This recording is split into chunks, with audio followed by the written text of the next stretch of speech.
We are live. Welcome everybody. Sorry for the delay. Getting everything set up. Trying to do layout, as you can see. We have a new setup. Hey, turn your volume down, will you? I know. That's my fault. Knock it off. And do not adjust your picture or audio.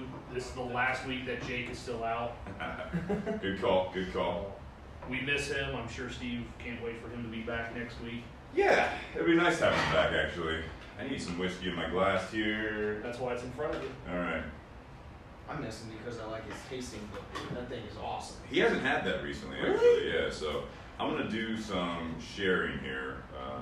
Nate, if you can kind of tell what Facebook what we are actually drinking and smoking tonight.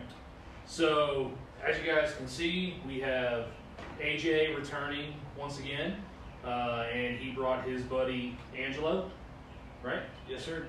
And they were kind enough. We've had New Riff Bourbon before. They brought the New Riff Rye. So we're trying that out. They brought a couple different bottles. I brought a bottle. I have a bottle or two. Yeah, I brought 3, but they were nice enough to bring a bottle, and it's always nice when guests bring a bottle, especially since they're getting a couple cigars. So You guys have no idea how hard it is trying to find a bourbon or whiskey that you guys haven't had yet. Oh, trust me, I know. That's why when you grabbed that Jefferson's, I was like, Steve definitely had Jefferson's. I've had it. We haven't done it on this, though. Yeah. Right. And for next time. And that's why I'm at the point now where it's like, okay, I guess I got to start bringing barrel picks and stuff like that Right. if I want to do something different. But, I mean, I can give the description of the New Riff Rye real quick, so... Save it. Save that for excited. You start man. recording. I'm sharing I'm to always everyone, trying to get as many people included in the conversation as Yeah, don't possible. like How that. do I share for my live? But that'd be interesting. Oh, right there. I've seen it happen. All right. Steve, when was the last time you saw someone light a cigar that had like either a cedar or the nylon foot band on? About a week ago. About a week ago. Not the answer I was expecting, but okay. I don't need a lighter because apparently mine's elsewhere. Well, thankfully, the nice people at Tinderbox at East End actually just refilled mine for me. Yeah, I refilled mine too. It's inside. Well, then it's also nice that the fine folks at Alec Bradley and our rep Ryan Pontus gave us this gigantic lighter that That is awesome. It's amazing. It It's amazing. might last another 2 months before we have to fill it. So lighter than everything you needed. All right, you guys ready to do this here? I need access to the ashtray. Sorry guys, we're a little bit, I'm a little bit off just because this is a new setup here, so we're trying to get it all squared away and new. Discombobulated. Yeah, a little bit. But hopefully we have some patience out there on a Wednesday night, wherever you guys are tuning in, we appreciate it. And I say we get started here. You guys ready? I am. It smells good. It smells really good. I got good news. It tastes even Better better. for you. Mm. I'm excited for this ride. Wow. Rise when You ready? Yeah. You go ahead and do the cheers thing, okay? You want me to just do a cork pop or actually? No, I mean, I guess do your own thing. I was saying in lieu of Jake, not doing the ding. What? Do a No, cork we can pop. do Let's try a cork pop. Let's do. This is the Nate Hale original right here. I'm not replacing Jake. All right, and you guys remember to speak up to both the camera and the mic. You guys ready? Oh, that was not. Weak. Nah, that sucks. Man, I think it's because First it's time pounded on the table. First time off camera was great. No, it's a weak cork pop.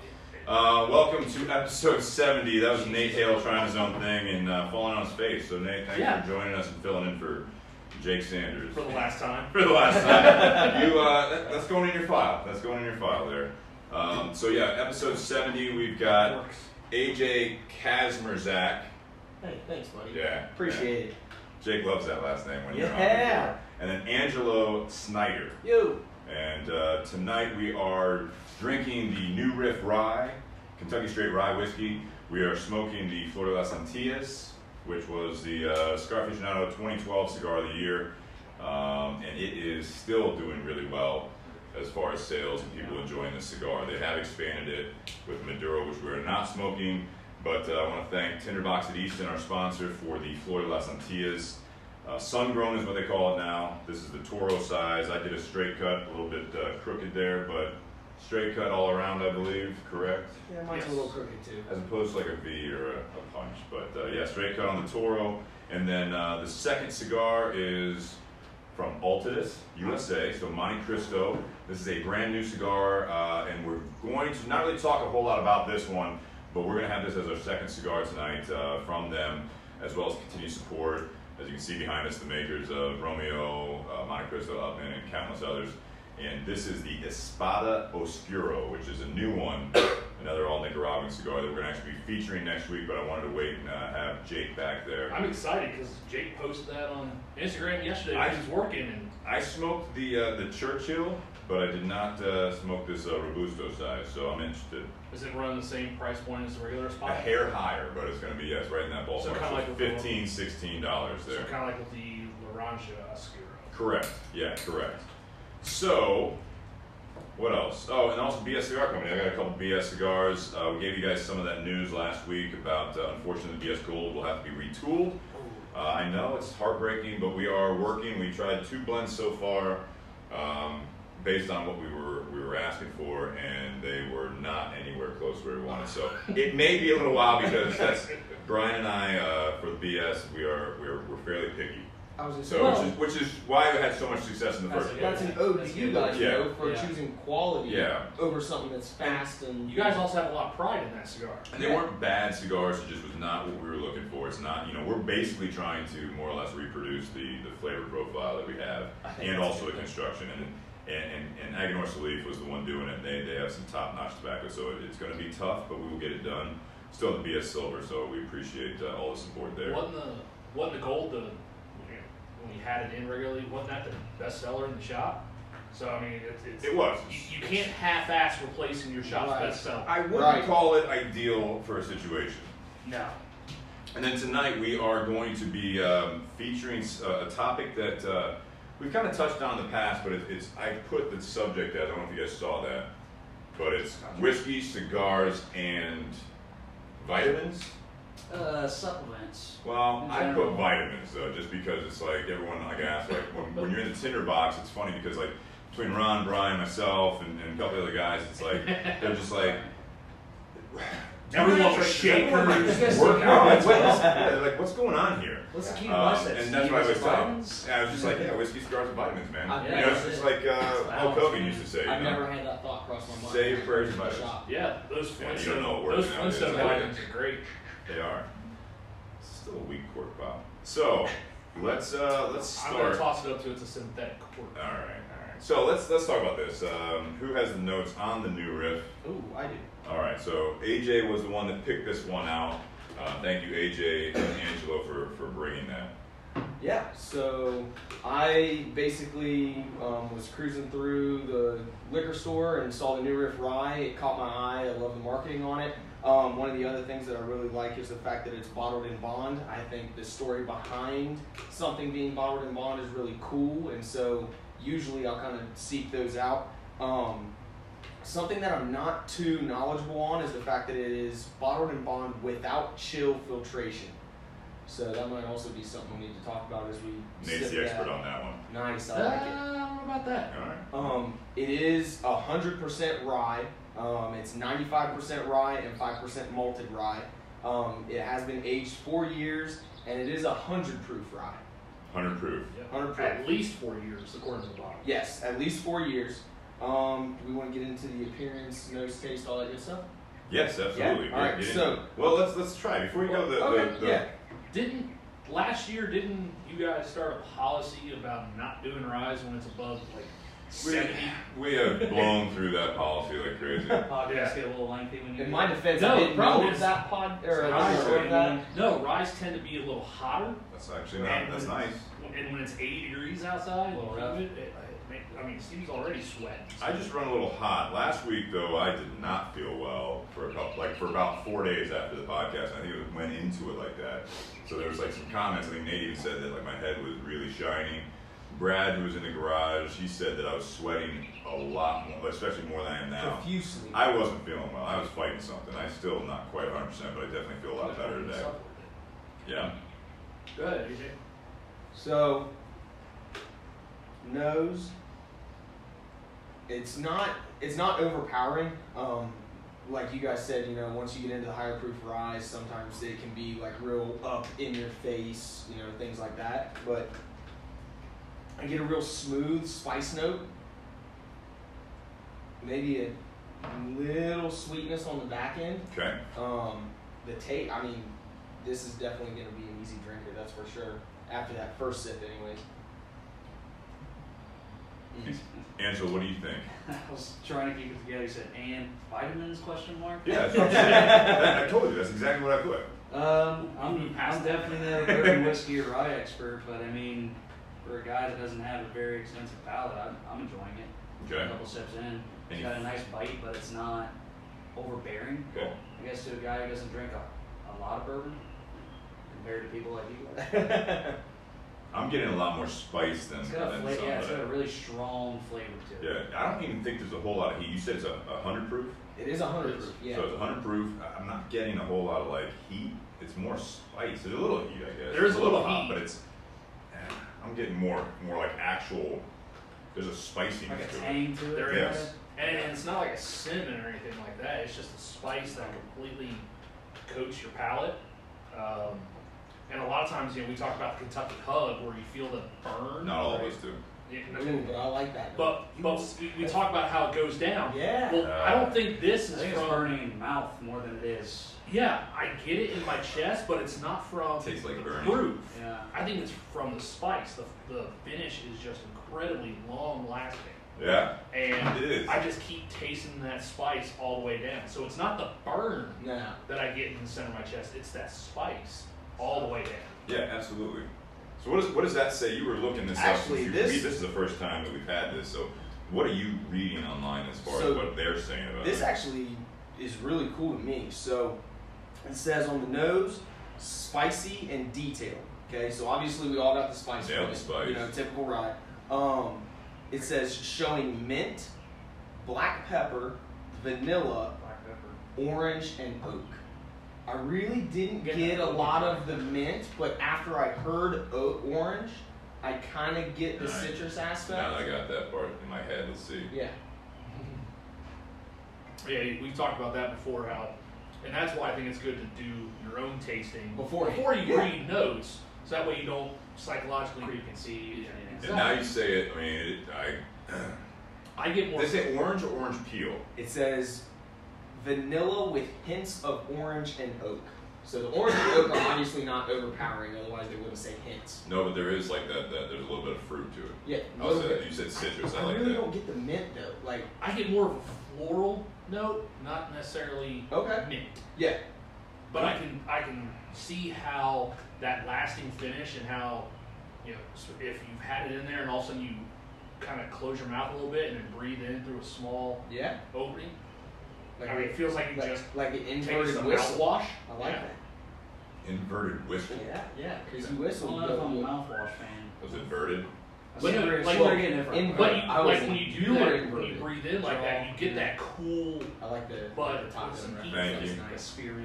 Don't worry, Yeah. I'm not the only one that got that. All right, so Sorry, we're taste. on a Top Gun reference thing over here. Taste: cinnamon spice, vanilla, sweet toffee. Well, you were just talking about the nose. That was first. just Oh, the shit. nose. You're good. God damn, you got all of that? Yeah. All right. So now, granted, this is coming from the site, so they're gonna make it sound as That's appealing fine. as No, possible. hopefully they do get all that stuff. But I like how they go into the taste. So you're gonna get cinnamon spice, Mhm. vanilla, and sweet toffee moving into a bold mouthfeel, which I definitely get. With Why are you rich, all about the mouthfeel thing? it's fantastic. Like all encompassing. It's just like a dry red wine. The tannins in it, it makes your mouth salivate. Yeah. It's, obviously I pick bourbon over wine any day, but wine is a good second. Yeah. Rye spice, caramel, toasted oak. Complex flavors drink older than 4 years old. So what is your guys' take on that? Do you think this could pass as an older than 4-year-old rye? I don't know, that's because- tough. It says it. I mean, Because I have a 2-year rye, 100% 2-year rye in my bag, and I have another one at home that's a little bit different.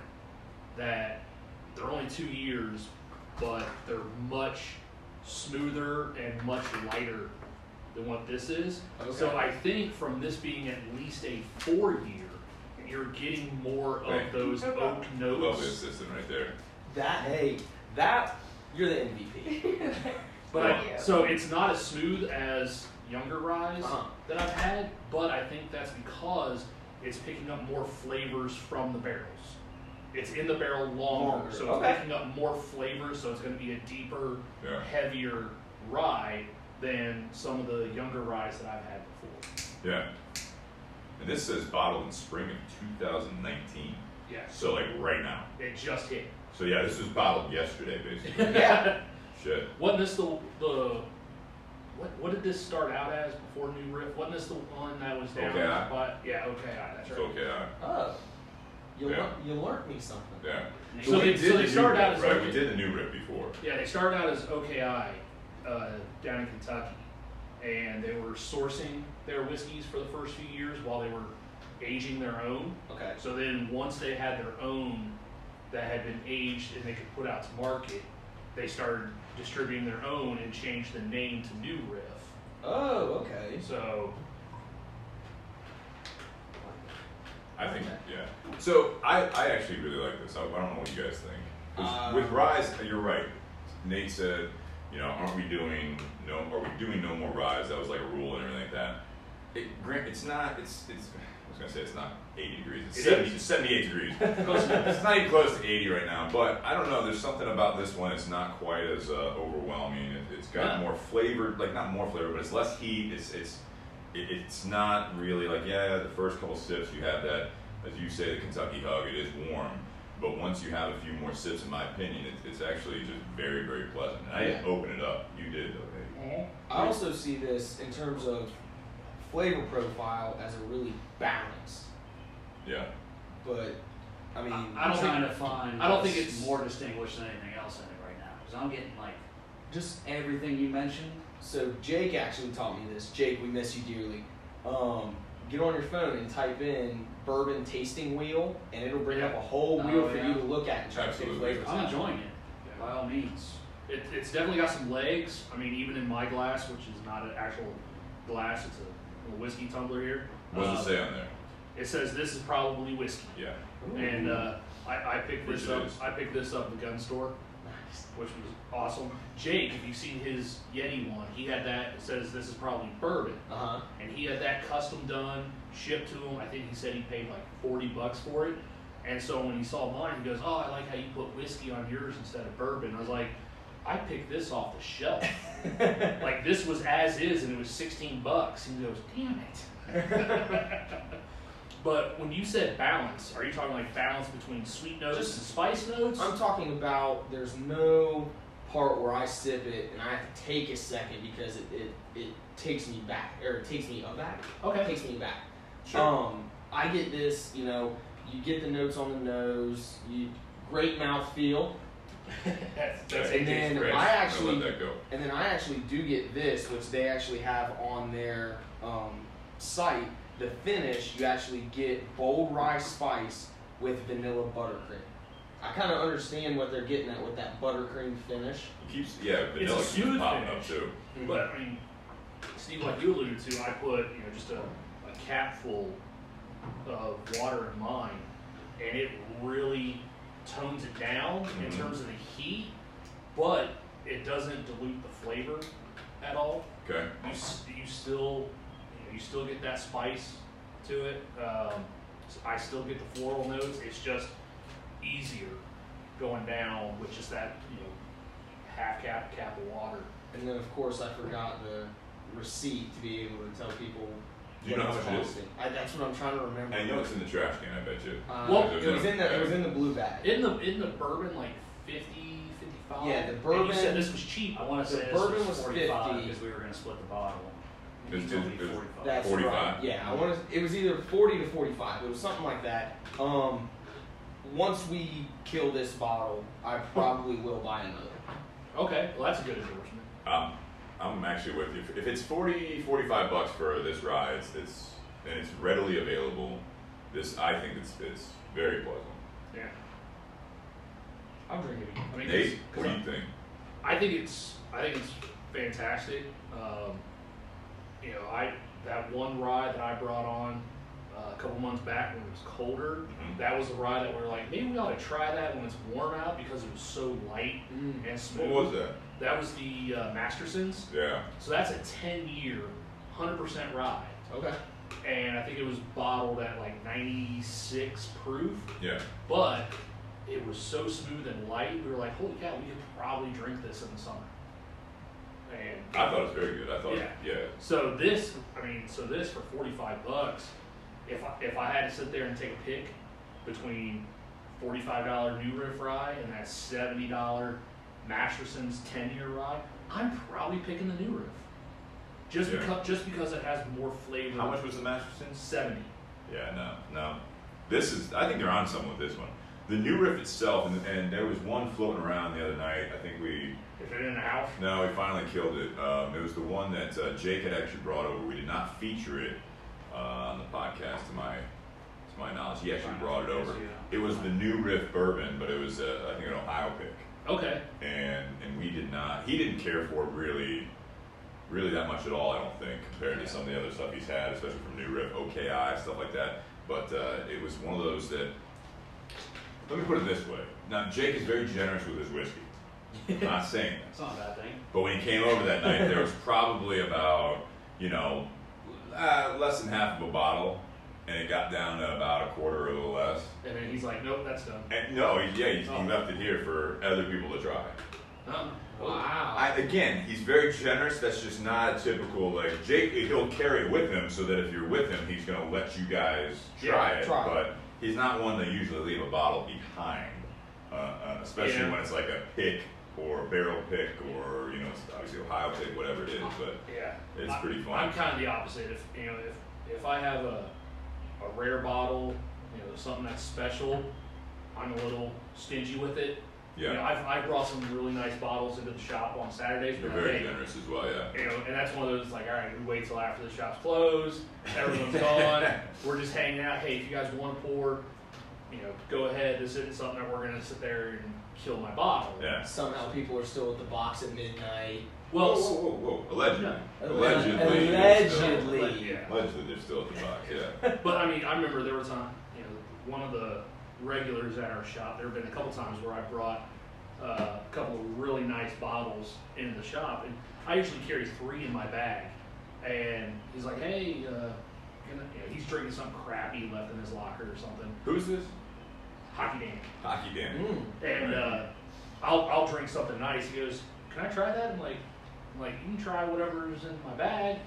And sometimes it'll be a bottle not even open. Yeah. And he'll look at the 3 bottles, and he just has a knack for picking the most expensive bottle. And he's got good taste without even realizing it, is what you're saying. Yeah. So so he'll go from drinking like Buffalo Trace, which is great. And Easy drinker. Yep. Talk about an inexperienced bourbon drinker. Yeah. My first Buffalo Trace was last night.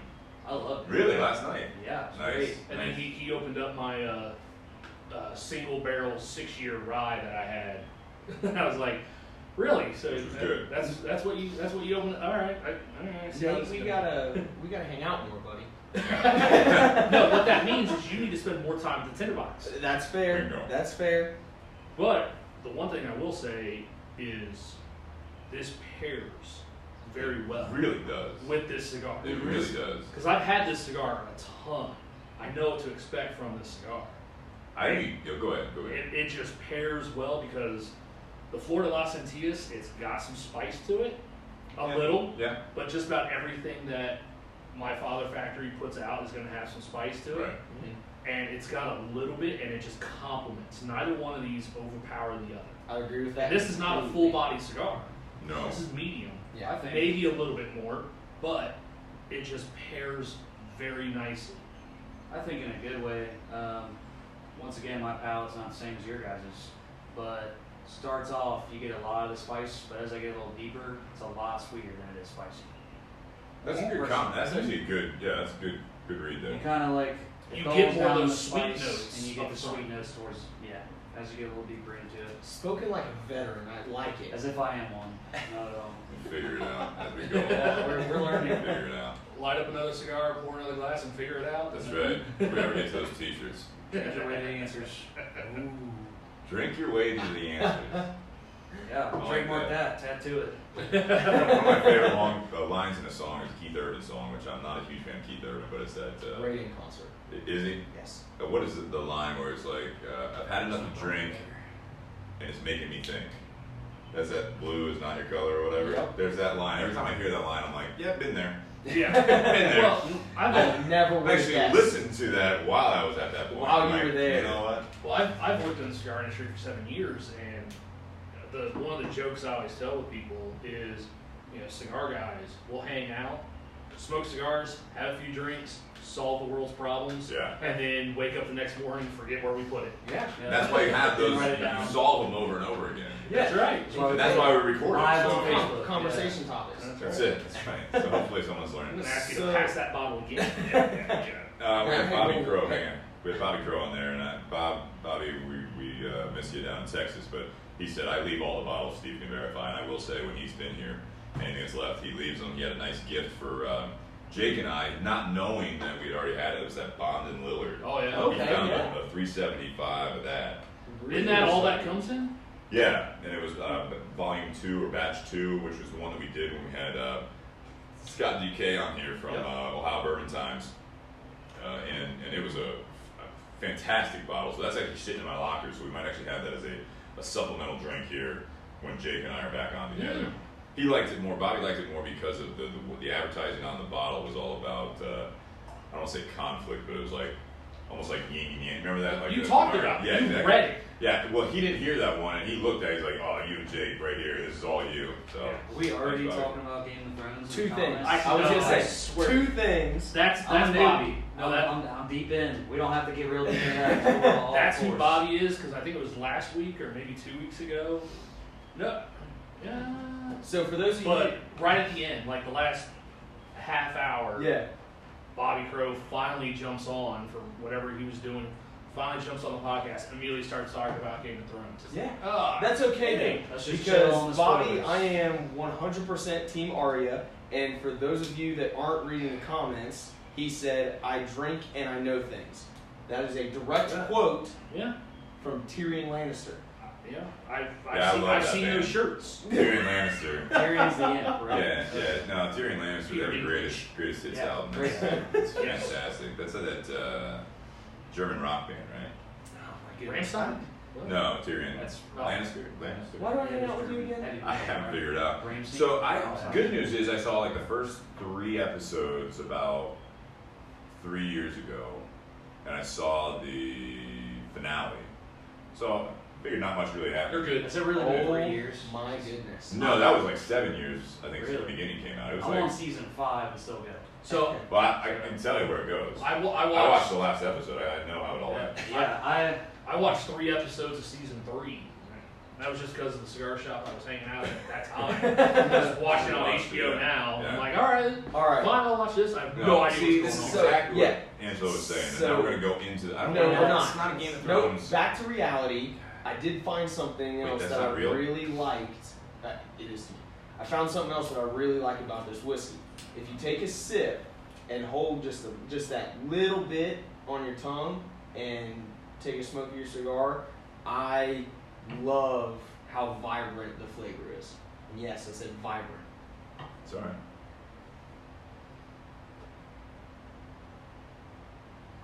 Not wrong. That's a nice flavor. And for the silence on the audio, which is always good radio. It's always good radio, good podcast when there's absolute dead air, Yeah. as we're all doing at the same We're all time. Yeah. enjoying ourselves. Yeah. Jesus. Let's talk. What else? Anything else with the whiskey as of now? Because I'm gonna do another glass. I'm gonna do a little bit of water in there. I don't know if you guys are gonna do another one. I'm gonna try that. Yeah. But so far, I do like this. It's tasty. It is. I'm not saying it's the best rye I've ever had. I'm not gonna say it's like top 5, top 10, but it's a solid bottle for 40, 45 bucks. I will I'd say I will add it to my collection again once I run out of that. There We're you go. starting the bar cart collection at home now. Is that right? Yeah. Who's we? So, Mine and my girlfriend at home. Nice. So, So, actually, so let me clarify. It's a whiskey bourbon wine cart. That's She's good. gonna have her Yeah. deal in there too. Her It's not little just- There's corner. nothing wrong with wine, and hopefully she enjoys whiskey sometimes. a little bit. Yeah, is she watching tonight? Probably. Yeah, she asked about it. she was tuned in. Fantastic. Soon we got a couple cousins on here. Hi, Chad. I actually removed from my bag that 12-year Bullet. bullet rye. And that was the one that you I was suggested. actually thinking about bringing that one on. That is delicious. Really? And it's $50. Yeah. And I that, saw that. yeah, that's I was trying to decide between that and the new Riff, and I figured since no one had the new Riff Rye yet, Yeah. I'll go ahead and go. You wouldn't have gone wrong with either one. I gotta say, and Potty Crow asked, because he tuned in late, what are we drinking? It's New Riff straight rye whiskey. Bottled and bond. Straight rye, it says 95. You had a mash bill on there, but it says 95% rye, 5% malted rye on the bottle. Yep. And this bottle, I do want to say, for those of you who have not seen New Riff, if you're not in the Ohio area, it hasn't reached you, one of the coolest newer bottles out there. I don't know how they do it, if it's a wrap or Packaging's awesome. what, but Where it looks like the top of the bottle's been charred. yeah, it's like black and then it goes like kind of it just fades into nothing. So it's actually a very cool marketing. So So you, fancy, but it's not I love overdone. marketing. so Yeah. you don't know how much you drank until you got into almost halfway through the bottle. Dangerous. I think you figured it out. I think you figured it You out. just have to stand up at certain points. So, the Flor de las Antillas, flower of the Antillas, and Antillas is apparently, and I didn't know this actually until recently, but Cuba is the largest island in the Greater Antillas Islands, Mm-hmm. and so that's where this comes from. It's an ode to that. That's actually really cool. Yeah, looking it up now. This is a Nicaraguan cigar. It's made by My Father Cigars. So we've done My Father recently. I forget which one it was actually. Anyone know? You know? We just did one not too long ago. We were talking about basically the Garcia family, how the Don Pepin was the blender, master blender for a couple companies, including Tropical, which then became Casa Fernandez, which we talked about a lot, and then became Aganorsa Leaf. But Don Pepin was employed by them at one point. He's done his own thing for a long time. My Father Cigars is actually an ode to Don Pepin Yeah. by Jaime, which is the son. And then Yanni is also involved, We've done the La Dueña. which I love. We've done the Gran Oferta that came out last year. We've done the La Valencia. I think we did the Judge. We did the H2K. Yeah, El Centurion H2K CT. Uh-huh. So the Antilles Islands, it says, part of the West Indies located in the Caribbean, includes Jamaica, Haiti, Dominican Republic, Puerto Rico, and then Cuba. So they say Cuba is the largest. You got that Long Island down there. And then, so this is a sun-grown, they call it. Originally, I don't think it said sun-grown on the... It's on the back of the van. It is, and I can't remember if it said that originally or not, if they had a plan to do the Maduro. Like I said, there is a Maduro. This one got all the praise before the Maduro was actually produced. Again, 2012 is when Cigar Aficionado gave this the #1 rating, and this thing blew up. Because it's a very easy smoking. They call it a 3/4 to a full-body cigar. I completely disagree with that. Yeah. What do you guys think? I would never ever classify this as being close to a full body. Now, I'm not saying it's by any means a mild cigar. Oh, but no. I see this as like for me an everyday smoke, which in my terms means it is a medium body through and through. Great taste. Maybe that's why I think they pair so well, is because I get a very medium body out of this and a very smooth taste out of whiskey. It's good balance. This is Yeah. the best I've had this cigar taste. And I'm not saying I It's didn't gotta like it be the before. whiskey. That's what I'm saying. I think it is. I think it's the pairing on this, which is, well, again, this was kind of AJ. We was don't gonna do this on surprise me. purpose. Yeah, AJ said, we were talking about it. And he said, I said just make it a surprise. That's fine. But with that, that's one of the reasons I picked the Flor de las Antillas from the tinderbox of the Easton Humidor, because I think it's a straight up medium bodied cigar. It's got good flavor. It's never, for me, it's never an overwhelming cigar by itself. So no matter what you brought, I thought it would at least hold its own without battling it. Right. And like I said, I really think that this is the best that the Flor de las Antillas has tasted for me. This is a curse of being Italian. One of my cousins says, "How about tequila night?" defeats the purpose of the podcast. No, we'll definitely do a tequila. But tequila can happen. When The Rock comes Well, out with his tequila, we'll do that. Is he? I've got He's got his working on Really? tequila. in my bag. I think I have a whiskey that tastes like tequila Yeah. because it's hops flavored whiskey. Yeah. Ooh. You had it. You liked it. I know. Put a You couple. guys should do a I tell you what, It's special. a hot button. You put a couple cubes of ice in it, and you swear to God you're drinking a margarita. I think Mr. Crow hit it on the point there. I don't know. That's Bobby. Yeah. That's Bobby. Seems like a cool guy off his comments. He said like a menthol aftertaste. That's probably what the mint part was. Not man. not right after, but it's definitely there. It clears you up a It's bit. definitely there. That's the medicinal side of things. So this has that, like I said, it's the sun-grown wrapper on the Flor Antillas is from their farm, so it's from the Garcia family farm, and then you got Nicaraguan binder and filler, which they don't say is all of their own, so I assume it's not all their own tobacco, but I could be mistaken, but I don't believe it is. I think the big thing is that the Garcia family, once they started really doing their own thing, their own factory, that's when they really started growing tobacco as well, and that's where you get these, as far as the wrapper leaf, which is typically, I don't want to say the most sought after tobacco, but it is the showpiece, if you will. Like if you get down to the fillers, the binders, you want to have the certain ones that go with it, different, seed strands, the different levels of on the plant, the primings, and then when it comes to like fillers, sometimes it's really like more rare to get some medio tiempo, which is those smaller leaves even on top of the lajero. Okay. So that doesn't grow on everything, on all the plants. So that's one of the things that I think this is something that when it comes down to the wrapper leaf, you do pick some of the choice leaves because that is part of the presentation. I would people really look go at on a tour with you guys next time you do. Yeah. a tour. When's the next Cuba trip? Well, as of today's news, yesterday's news really, Yep. but Can't do that anymore. yeah, it'll be a little while. They took away the people-to-people and the education options on the visa. Basically, we're not going to get into politics because I was talking to someone last night, and whether That's a it's long like podcast. no, Be careful. it's like Trump Yeah. is like if you say like Trump's administration, whether you're talking negatively about it or positively about it or just matter of fact about it. Or if you mention it, yeah. If you mention it, it's like a hot button Yeah. for a lot of people. Not everyone, but it's like a hot button. Maybe either you're defending it or you are Criticizing totally it. against it. It's like It's the always a strong conversation opinion. has already taken a different turn just because you say that. Right. And it doesn't matter what the thing is. It's just that's the way it works. So So now you can only go to Cuba if you actually have family. So they're trying Okay. to basically no business to business.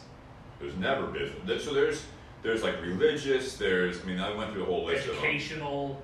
of them. The Church they're of taking away Cigar. education. You can do, the actual interesting one is that you can do what is it? Journalistic. Mhm. So if you can prove that you're doing journalism of some sort, like literally like if you have a blog, you could probably check that off and say, I'm going down Time to for. start the blog. We have a podcast. I got a podcast. That's I'm wearing Yeah. from Cuba. Yeah. Liz's That's Mom. Liz's shirt. no, it's I'm not surprised. Mom's. Come on. He heard we were talking about vitamins Surprising. and found the smallest one. Yeah. he could find. Hey, where are my mediums? They're everywhere. They're everywhere. So They make bigger shirts. two things, not to backtrack, but two things. You guys should definitely do a special sometime of quote unquote famous people's spirits. The Aviator Gin, who I can't remember does that. Ryan Reynolds. Ryan which Reynolds. are hilarious commercials or Really? whatever he does. Oh yeah. Do That's the great. Rock Those- when he comes out with his. I just found out the other day that there's a bourbon called the Duke. Yeah, you were telling me about Yeah, that. I didn't know anything about it, but yeah, I think that would be a really cool special for you guys to do. Second thing, I love this Bobby guy. Bobby, you're awesome. He's killing it. Don't encourage he, him. he Alright. said, Still going, hang he's on. still- He made a serious comment. He He said, will "Are there dominate." any good stories behind this cigar, like a family story, like the My Father?" So the story is the same, essentially, right? So this is from My Father's Cigars. So the story of the actual like family behind it is all the same. So we'll have to go back and see which podcast that was, but it is a very, very cool story thing where like just to kind of give a recap. And Bobby, thanks for being on good behavior as you said. But the recap is they named it My Father. They were working on the Garcia family, and their cigars, most of them will say Garcia y Garcia, and that's just basically because it is, the father and son type thing. Okay. And then the daughter's involved as well, and the daughter is also involved with Pete Johnson, who does Tatuaje cigars. And Pete Johnson got involved with the father back in the day when he was just getting into the industry and wanted to start blending his own cigars. And so the original Tatuaje, the brown label, is that essentially that original cigar. And he wanted to do it in kind of a tribute to classic Cuban flavor and construction, which you hear that all the time, but when you smoke some of the cigars that they do, some of the tobacco that they utilize and now grow, I really think that they hit it on the head. But my father thing is that the son Jaime was working on some blends, and kind of unbeknownst to his father, Don Pepin, he went on to come up with something, and he handed it to him. He said, "Oh, this is fantastic," and he said he wanted to call it My Father. And then that's what kind of blossomed into all of this stuff. And so you have a family-run business. They do a great job. They've got some of the best cigars. Well, 2 years after this, they had another #1, the Le Bijou. Le Bijou, yeah, which is another, Le Bijou 1922. 26. So they're just pumping out high quality then. Everything they make is high quality. I'm gonna have to start smoking. I think you're right. So to answer No. Robert's question, yes, there is a good family story behind the cigar. Yeah. There is. Well, even I have a story behind this cigar. The first shop I ever worked at, I won't mention, I had a customer come in, and he asked me, he goes, "Are you any good at recognizing cigar bands?" And I had worked in the industry before. I was a cigar rep for a short period of time. Yep. So I was like, yeah, had some experience. So you kind of pick that up when you go to 200 cigar shops. And he pulls out his phone. He shows me a picture. Literally, this is the picture. The back of the band. He shows me a picture of the back of the band. And as soon as I saw it, I went, "Oh yeah, it's the Flor de las Antillas. It's right here." And he's like, "You shitting me?" And I just pull out the cigar. I hold it upside down, turn the band around. He's like, "Son of a gun." I'm like, talent. I mean, that's what happens when work in this industry. But kind of to touch on what you alluded to, Steve, when I worked, the company that I used to work for when I was a cigar rep, even though they had over 200 acres of their own tobacco that they grew, they didn't. Not all their cigars were 100% their farm. Right. They also got tobaccos from other places, and they sold some of their tobaccos to other companies as well. I would say that's So a good it's- sign of growth and good business on their part. Well, you're trying to find a flavor, is what you're trying to do. And when the company I worked for was just outside of Santiago, Dominican Republic. So most people that go to the Dominican Republic, they go more to the East Coast where all the resorts are and stuff like that. That's where you have, I think, Davidoff and Fuente are more to that east side. Santiago, the capital, is actually closer to Haiti. So it's more in the center of the island of Hispaniola, which is Haiti and Dominican Republic, the same island. It's island of Hispaniola. So they're actually closer to Haiti, and this particular farm was actually down in the valley. And when he first bought that farm and said he was going to grow tobacco there were a lot of people in the industry that laughed at him for buying wanting to grow tobacco in a valley, because you're going to get a lot of heat. But what they didn't realize is all the rain that comes off those mountains all comes Right in down this there valley. too. So, not to give a coffee plug, but is tobacco like coffee where elevation matters tremendously? Absolutely. Okay, gotcha. See, I would assume just learned based another on thing today. temperature and Elevation, the climate. Okay, It doesn't matter what you're growing. The so climate always plays a factor. by going in that valley, they essentially found, almost unintentionally, it sounds like their own microclimate on the island of Hispaniola. Absolutely. That's awesome. Yeah. Yeah, when it comes down to it, with all these things, right? I mean, with the whiskeys that we talk about a lot, and then also the cigars, you have to remember it all goes back to the farming side of it. Mm-hmm. Without the farming, without the history, the trial and error, the things like what you're talking about, the almost like happen chance of where you set up your farm, it happens. I mean, that's like the Nicaragua thing, like a lot in the other countries, like volcanic ash is a big thing that people talk about because the soil is the key. The soil climate, and obviously then the work beyond that. But I mean, those are two of the biggest aspects of it. Like talk about Cuba when we did, it was the Pinot del Rio region is where all the tobacco is grown that's used in Habanos SA, because the soil, the climate of that part of the island is supposedly ideal.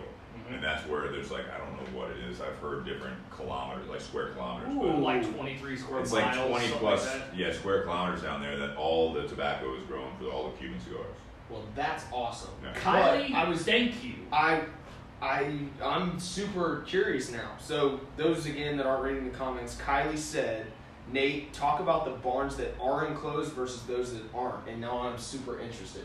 So, and I love knowledge. So this is awesome. Thank you, Kylie. And I'll even add something to that that is part of that. So in a traditional old school curing barn, it's basically your posts and your roof. That's it. That's where they're hanging. Open air. That's where they're hanging the tobacco leaves. Yeah. Let them dry out. So the problem is you get a lot of wind blowing through there. When it's dry, you get a lot of dust, a lot of sand, everything blowing through, and it can damage the wrappers or the leaves. Okay. So the wrapper leaf on a cigar, that's typically the most expensive part about this entire cigar. Kind of what we were mentioning earlier about the choice leaf, the look of it, everything else. Because it's more temperamental. Because not only does it have to have the right flavor, it has to have the right look. And it has to be big enough to be able to do whatever size they want. Yes. And remember, when they're doing it, they're only using, they take the vein out, so they're using the halves of the leaves, and then they trim it from there to roll the cigar. So in a typical open-sided curing barn, you might get 15% of the tobacco leaves quality enough to be the wrapper of the cigar. 15%. 15, roughly 15%. So why even bother? What's the advantage to open doors? You gotta take into Well, account. It's cheaper. Exactly. Money. That would make sense. So the company that I worked for didn't have open-sided. All theirs were closed, but then they had door, almost like windows that were 3 or 4 feet by the same, that they could actually open and remove the panels to allow air, and that's how they would control sort of the temperature and humidity in that barn to change how it's aging. Doing that, protecting it from the wind and from the other elements, they could get up to about 30% good enough for a wrapper. The company I worked for specifically, when I worked for them, had just built a new aging barn that was completely climate controlled. Wow. That sounds Temperature, humidity, and so one of the curing barns that they had there was maybe 50 yards long. The controlled humidity or controlled climate barn, when you go inside and the tobacco hanging from there, that building wasn't much more than 50 feet, but it was completely climate controlled, and they were actually able to increase the quality for the wrapper to up to about 60%. Now not a problem, because it's a great thing to be able to do, because that means you're buying less wrapper leaf from other places. So you're saving a little bit on cost, but the initial cost for that company to build that building with all the climate controls down in Dominican Republic cost them about $60,000. For a 50-foot building. For the room that was aging, because then the other part of the building was all the climate control machinery. Yeah. So it was a huge investment, and at the time, and I don't know if too many other places have done it before, but at the time there were only, including them, maybe 5 cigar farms that were using climate controlled aging barns as part of their operation. So it kind of is like with rick houses. If you're able, the better you are able to control the temperature and humidity, the more you're able to manipulate how it ages. Are you going to give Kylie credit for that? Because she definitely posted that before you said it. Great job, Kylie. There's an interesting aspect that Because of that, Kylie, we will not open the garage door. I can't promise anything. But it was interesting. The other thing that, and I posted pictures a while back on, I think it was probably on the Tinderbox page and also mine.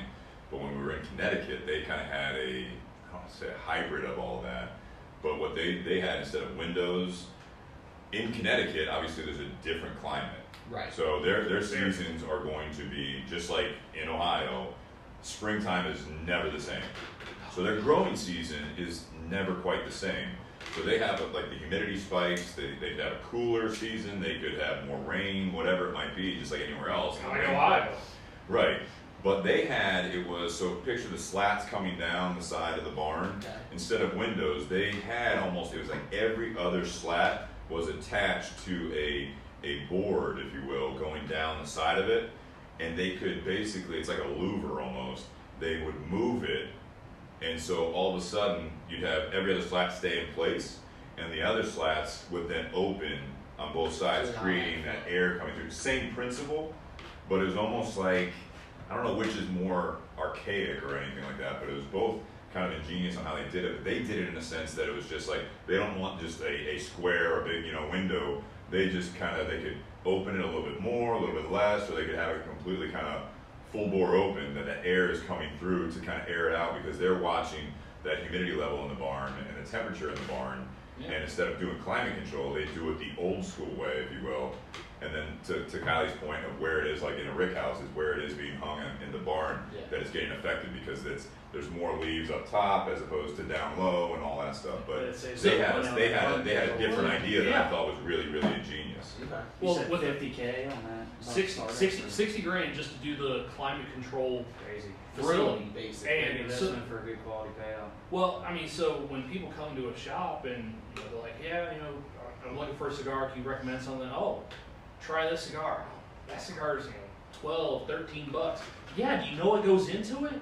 Do you have any idea what goes into making this cigar that way? I mean, the company I work for, they had 225 acres that they grew tobacco on, and they had over 200 field hands.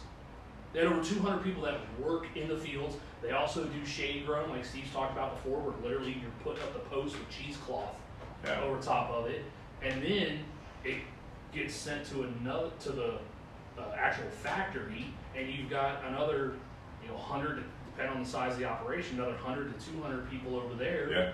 Some people are putting it into the polones. You got people taking temperature readings every single day on the polones, rearranging the polones, going over to the room that then does the deveining for all the leaves, then going to the rolling room. Basically, they say about 100 hands touch each part. Like each cigar, there's at least 100 different hands.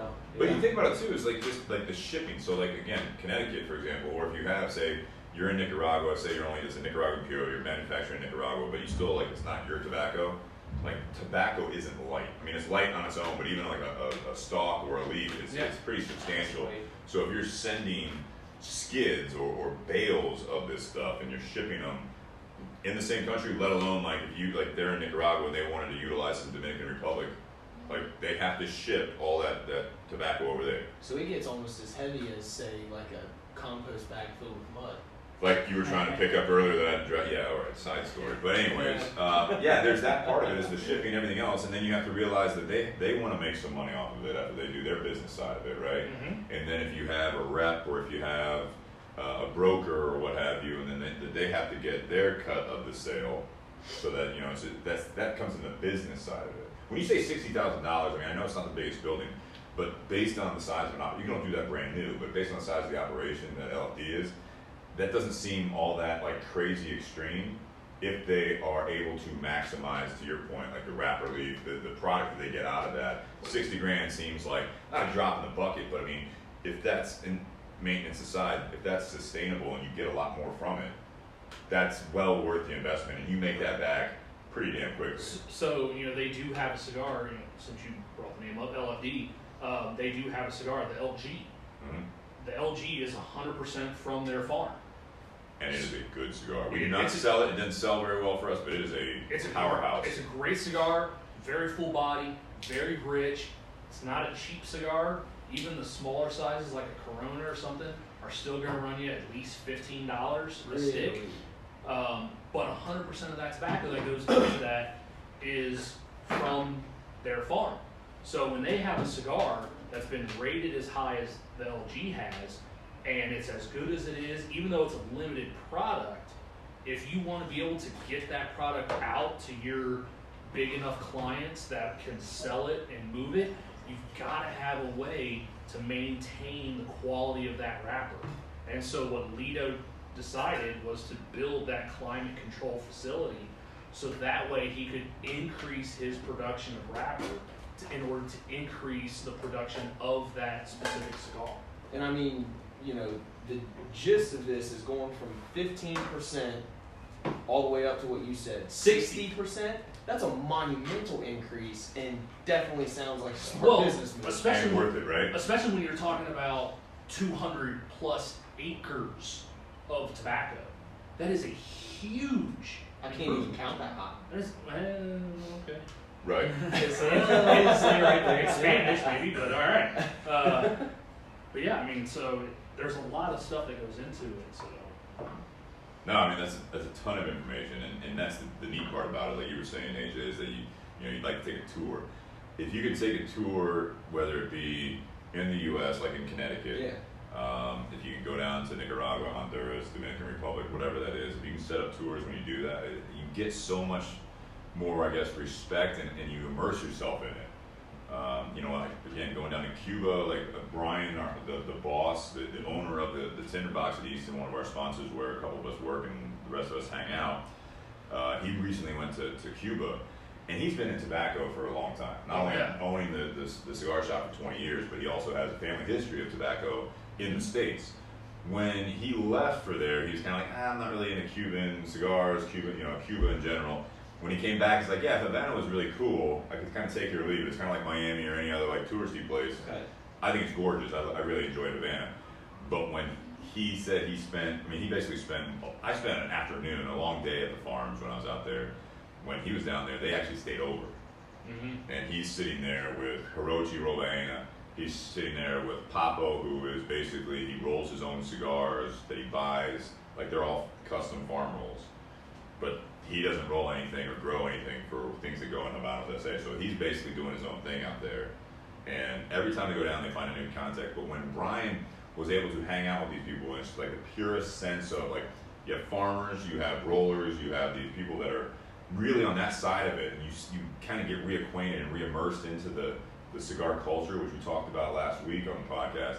It's just, he came back just lit up. Oh yeah, absolutely. Refreshed, re-energized, excited about what the stuff is. We actually brought on a new cigar, which we're going to feature here coming up, which is the HR, which is Hirochi, who's a fifth generation Cuban farmer, the Robaena family, which they're the only family and grower that have their own cigar that actually has their name, like their symbol on it. There's like a 30-minute video about Amazon. On Amazon Prime. It's called Prince of Smoke. Check that out. We can actually, it's a very cool one. It gets back to passion. Yes. I mean, you respect when you learn the history. Yeah. How many people touch that cigar before it touches your lips is insane. Well, like, absolutely. I mean, I can give you a real brief story about Lido. So Lido Gomez, the owner and founder of La Flor Dominicana, he actually started out as a jewelry maker. That's what he used to do. And then he got into cigars in '94, was working with another guy under the name Los Libertadores. That was a great year. Yeah. The year you were born? Yeah, it was. Okay. So he got into it with another guy. After 2 years, the guy's like, his partner's like, nah, I want to make, the machine-made cigars. I want to make the cheaper stuff. Lido's like, no, I want to keep making premium cigars. Yeah. And so he asked his wife, he goes, hey, what would you think about if I bought 120 acres of property in Santiago, outside of Santiago, and grew tobacco and started making cigars? She goes, I think it'd be an absolutely horrible idea. And she goes, why do you ask? He goes, because I just bought 120 acres in the Dominican Republic to make cigars. That was the last time that he was in charge. Yeah. Yes. And that's why she is very involved in the business, which is, they're great, don't get me wrong. But now I partially jest on that, but it's like absolutely. They start out at 120 acres, now they're over 200 acres. Fantastic. They actually have water retaining ponds on their facility, so that way, Even if it's dry. even if it's dry, they can pump out water from those ponds in order to take care of their crop. That's incredible. Absolutely incredible. And speaking of passion, it's kind of the whole reason Angelo's here. Hang on. Before we segue, I like Steve that. said, that was greats. the perfect Hang on. bridge. Hang on. One last, but before we move on, we can come back to it. But I mean, All now right. that we've talked about the cigar, I thought that was a great discussion. And Nate brought a lot of knowledge to it. And yes, Angelo is about to bring a lot of knowledge to what our topic is tonight. Vitamins. But what do you guys think of the cigar now that we're halfway through it, pretty much around the table? Oh. I'm on my second glass, and I did add water. Go ahead, Liz. Let's be on camera for just a second. Oh, let me ask No, you this, that's because good. we've talked about everything, the Trips and falls history. right As long as she does not go to the now. The whole camera. shelving system was going to fall down here. So we've literally talked about Broke the everything house. about this cigar. We haven't discussed its price. That's the great thing about this. So lately, with Cigar Aficionado, there's a lot of great publications. I love Cigars Now. I'll give them a shout out because they always give us love when we do the Smoking 10 event. Yep. And I also really enjoy their publication, not only because they put a beautiful woman on the front and they do those kinds, like the maxim of cigars, cigars. that's right. Sex sells. You read it for the articles. They actually That's do. the only reason why Steve's at the shop. No, I think it's I think it's fantastic. Yeah, thanks. Underrated. Anyways, it's Aficionado is the one that's still, I guess, most, I don't say respected, but it has the most impact on the industry from a sales standpoint. Oh, It's absolutely. got a big. And yeah, it does. And they've been around for a long time. They do a great job. But lately, they've been doing these cigars that win Cigar of the Year, and they, except for this last one with the Encore, but they're doing it with some of these big names, which is great. And I hear side comments of why they choose some of the people that they've chosen recently. Regardless, they've chosen some that are either expensive or extremely limited, Or both. Okay. or both. And Because so, 2 years ago, you had the Eye of the Shark from Fuente. right, which we get 2 boxes a year from. And 3 years ago, you had the LFD Andalusian Bull. Right, which Which again was we get, originally like- supposed to be like a 3,000 box run. Yeah, and we when we got those into the shop several months back, I asked Brian, I was like, man, because Brian wasn't expecting me, and we got 4 boxes in, and I was like, man, when did you order these? Because even Steve talked about when he went to Cuba, like he saw a box on the No, shelf. that was DR a year ago. Okay, Yeah. Steve went to the Dominican Republic, and there's a box of Andalusian Bulls on the shelf. He's like, do you have any idea what people in the U.S. would do to be able Yeah. to grab that box? And I asked Brian, I was like, man, how long did it take you to get that box? He goes, about 18 months. He forgot that we had ordered it, and then I got the call from LFD. Yeah. I got the call from, and I was, we got a back order for you, and we're like expecting some like regular stuff that we still haven't had. DLs and stuff like that. And sure enough, so I have 4 boxes of the Andalusian Bull, and I was like, are you okay? Yeah. That's it. She's like, yeah, that's all I had to send. I was like, oh yeah, go ahead and send them, man, that's fine. But then we had one customer buy We a, did. a box and then 2 more. But the point Of the being, 4 boxes. right. The point being So with they this, sell. well, they sell if they know about them. People ask every once in a while for them. With the Flor Antillas, the great thing about this, back in 2012 when I got the rating, is my father's a great company. The family's fantastic. This cigar came out. It's a medium body cigar, so according We to say me, it's a medium body. yeah, according to us, it's a medium body cigar. This is a cigar that I think anyone can smoke. Like, Yeah. if you're interested in cigars, if you're new to it, you could light this up. You're like, oh, maybe it's a little strong for that, but it's like good flavor. It's not real spicy. People could talk about a little bit of spice to it. And the full body smokers is a little light for them, but they're like, yeah, it's pretty good. It's good. So it's an everyday cigar. It's available every day. When they first got the rating, it did kind of peter off a little bit, But we as far talked as about that. And that happens. when Alec was on. But this cigar for this size of Toro, you're just under $10 on the shelves in Ohio. I will Yeah. probably go in later this week and buy another. And I mean, so with that being said, this is a great time to bring it up that in the Tinderbox edition, you can order them over the phone. Give us a call. We can do it if you mention the podcast. We'll do 15% off. If you're ordering over the phone, we like to do at least 10 cigars, shipping and make it worthwhile with the shipping costs for you and us. And then also in the shop, if you're in the Columbus area, you stop by, or in Ohio, you're stopping by Columbus between now and the end of business on Tuesday, which is 9 o'clock on Tuesday night. 15% off the Flor Antillas. We have 2 sizes, the Toro and also the Toro Gordo, which is just a slightly larger cigar. I might have to try the Toro. The Toro Gordo is like a 6x58. Yeah, it's a 58. And it's a soft box press. And that's what I was about to say. We haven't mentioned that this is a soft box press, all the Flor Antillas. We actually do, they just released though in tubos, Mm-hmm. Okay. Yep. which that means for those of you that don't know what that is, it's literally the cigar comes in a metal tube, and they do a round version of the Toro. It's a souvenir. Yeah, and we have 3 packs of that already on discount right now. So instead of being about $10 a piece, you save about $1 a cigar doing it the Now, 3 pack. Have you noticed a difference between the box press and the round press? It's a good question. I actually haven't gone back and smoked the round one, so I probably will do that tomorrow. Okay. See if it is any different. So, but yeah, so buying them individually, the discount's still available on that. Saving for Facebook, saving the audio so we don't lose it. Good call. Once is enough with that. Share Facebook if you're on there now live. If you're doing this now and you're watching on the Facebook feed or YouTube when we post it on Friday, if you could, this is a great time for you guys to share it. If anyone thinks you think that will actually enjoy the podcast, enjoy the conversation, have same interests or similar interests, this is where it kind of gets interesting, where we take it to another level. We kind of go off the script of a normal whiskey or a normal cigar podcast, and we go on to certain life topics. And to answer Bobby Crow's question real quick, we get a lot of customers in the tinderbox. I doubt Steve can remember every cigar that you smoked, Bobby, and every cigar every customer smoked. If this is in your wheelhouse, you should get it while you're down there in Texas if you can find it. Bobby, I'll say this: I doubt I did. Honestly, I maybe way back when you were first getting into it, but we've been doing more medium to full body stuff for you. You guys just need. Go. I was just gonna say, you guys just need to wholesale some New Riff Rye and do some sort of a deal That's where you buy a bottle, All right, you all get right, a back on discount. all right, all It's right. on a liquor license. Can't do that. You good? Yeah. Your brain hurt? A lot, actually. This knowledge has been fantastic. I'm gonna go home and look this stuff up. I would say mic drop, but the only people that do mic drops are people who don't know how expensive mics are. Yeah, I was gonna say, don't do that with this And one. see, this is what happens. Like before the podcast, one of the reasons we're related to this conversations happen while we're doing all this. Yeah, mainly Steve's fault. Yeah. With Angelo being here, AJ, also being here, one of the things that we talk about, and Nate's actually got a different perspective on this topic.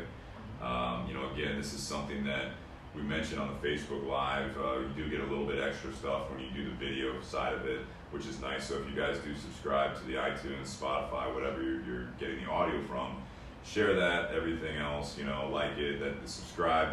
That helps us out in the what we're trying to do, which is fantastic. We're not looking for any money or anything like that. Just show us some love. As far as on the audio, you get some of the behind the scenes stuff. It's a lot of fun, I think. Still weak.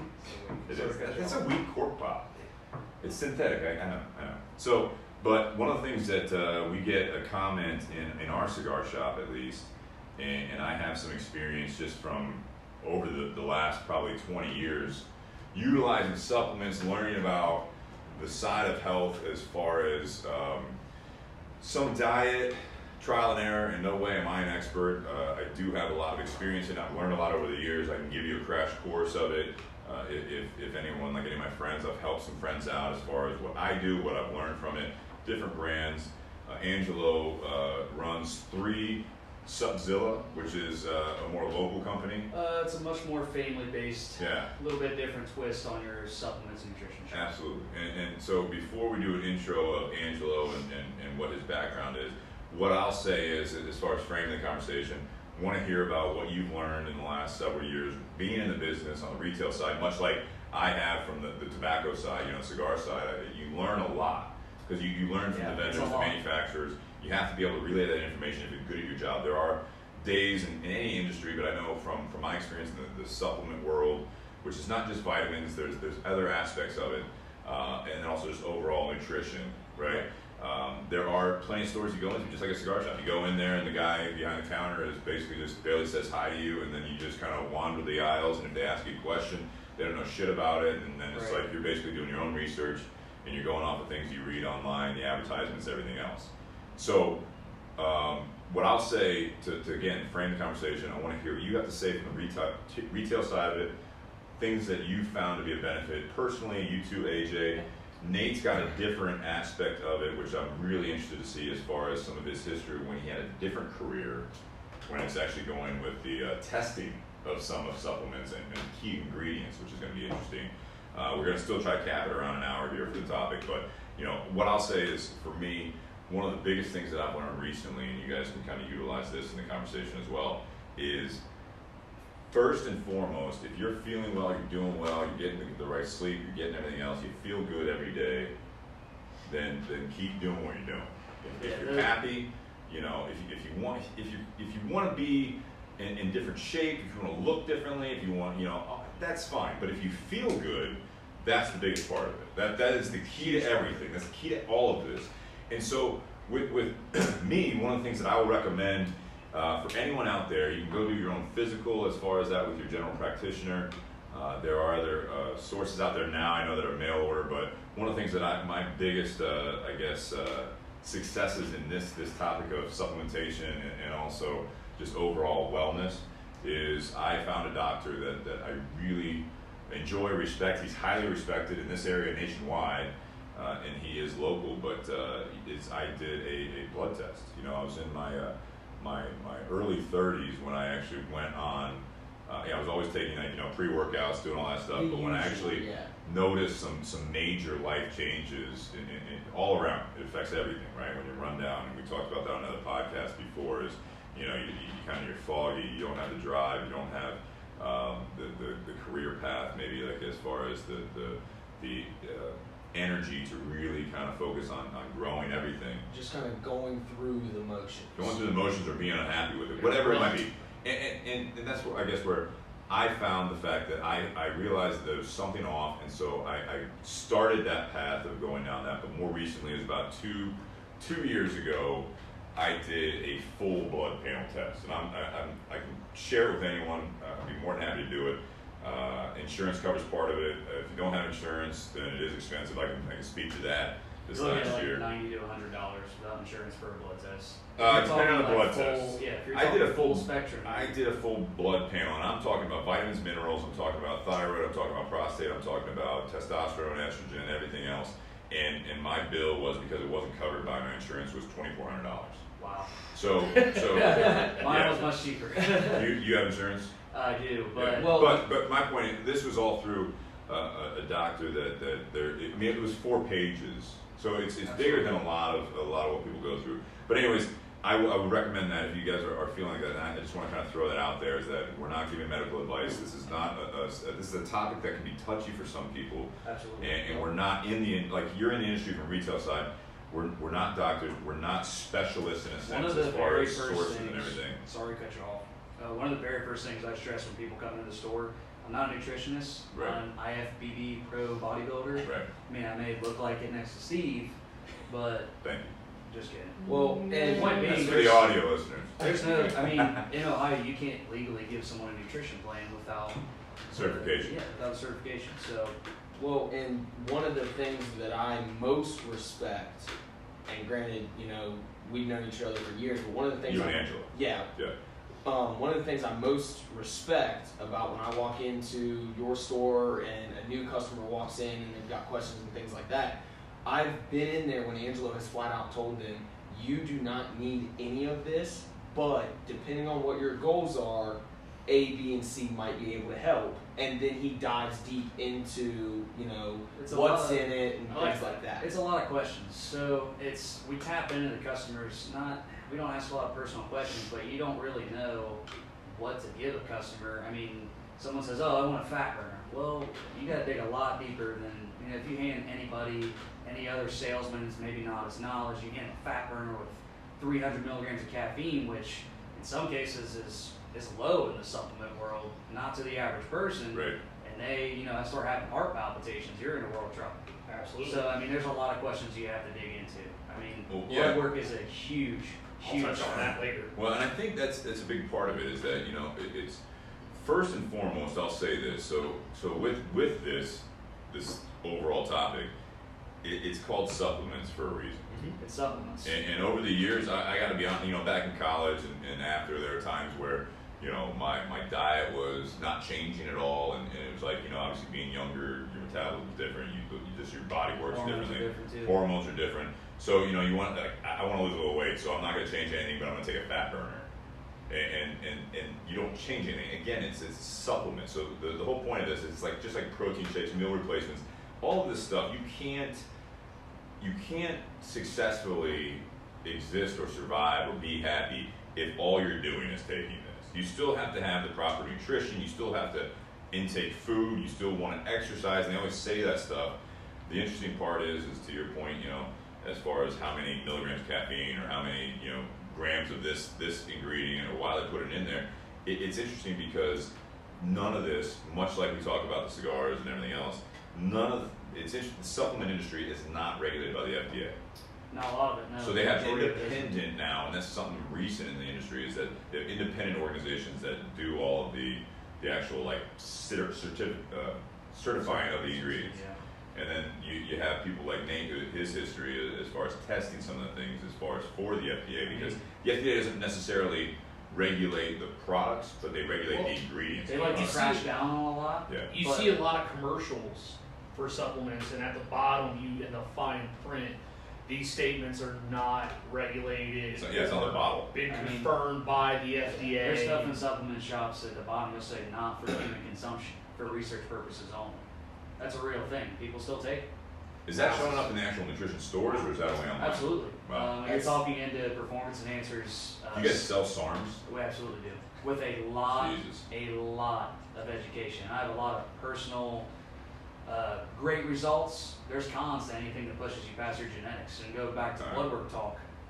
I've done a lot of SARMs in my day, and they do have cons. Yeah, so before we go into the actual, like, you want to get bigger, you want to do all this stuff, let's talk about the actual supplementation. When we talk about overall well-being, I talk about, you know, the health tests. Like, one of the things, you know, I went into the doctor and I was taking a certain amount of, like, vitamin D, right? And, you know, I was testing on the lower end of vitamin D3.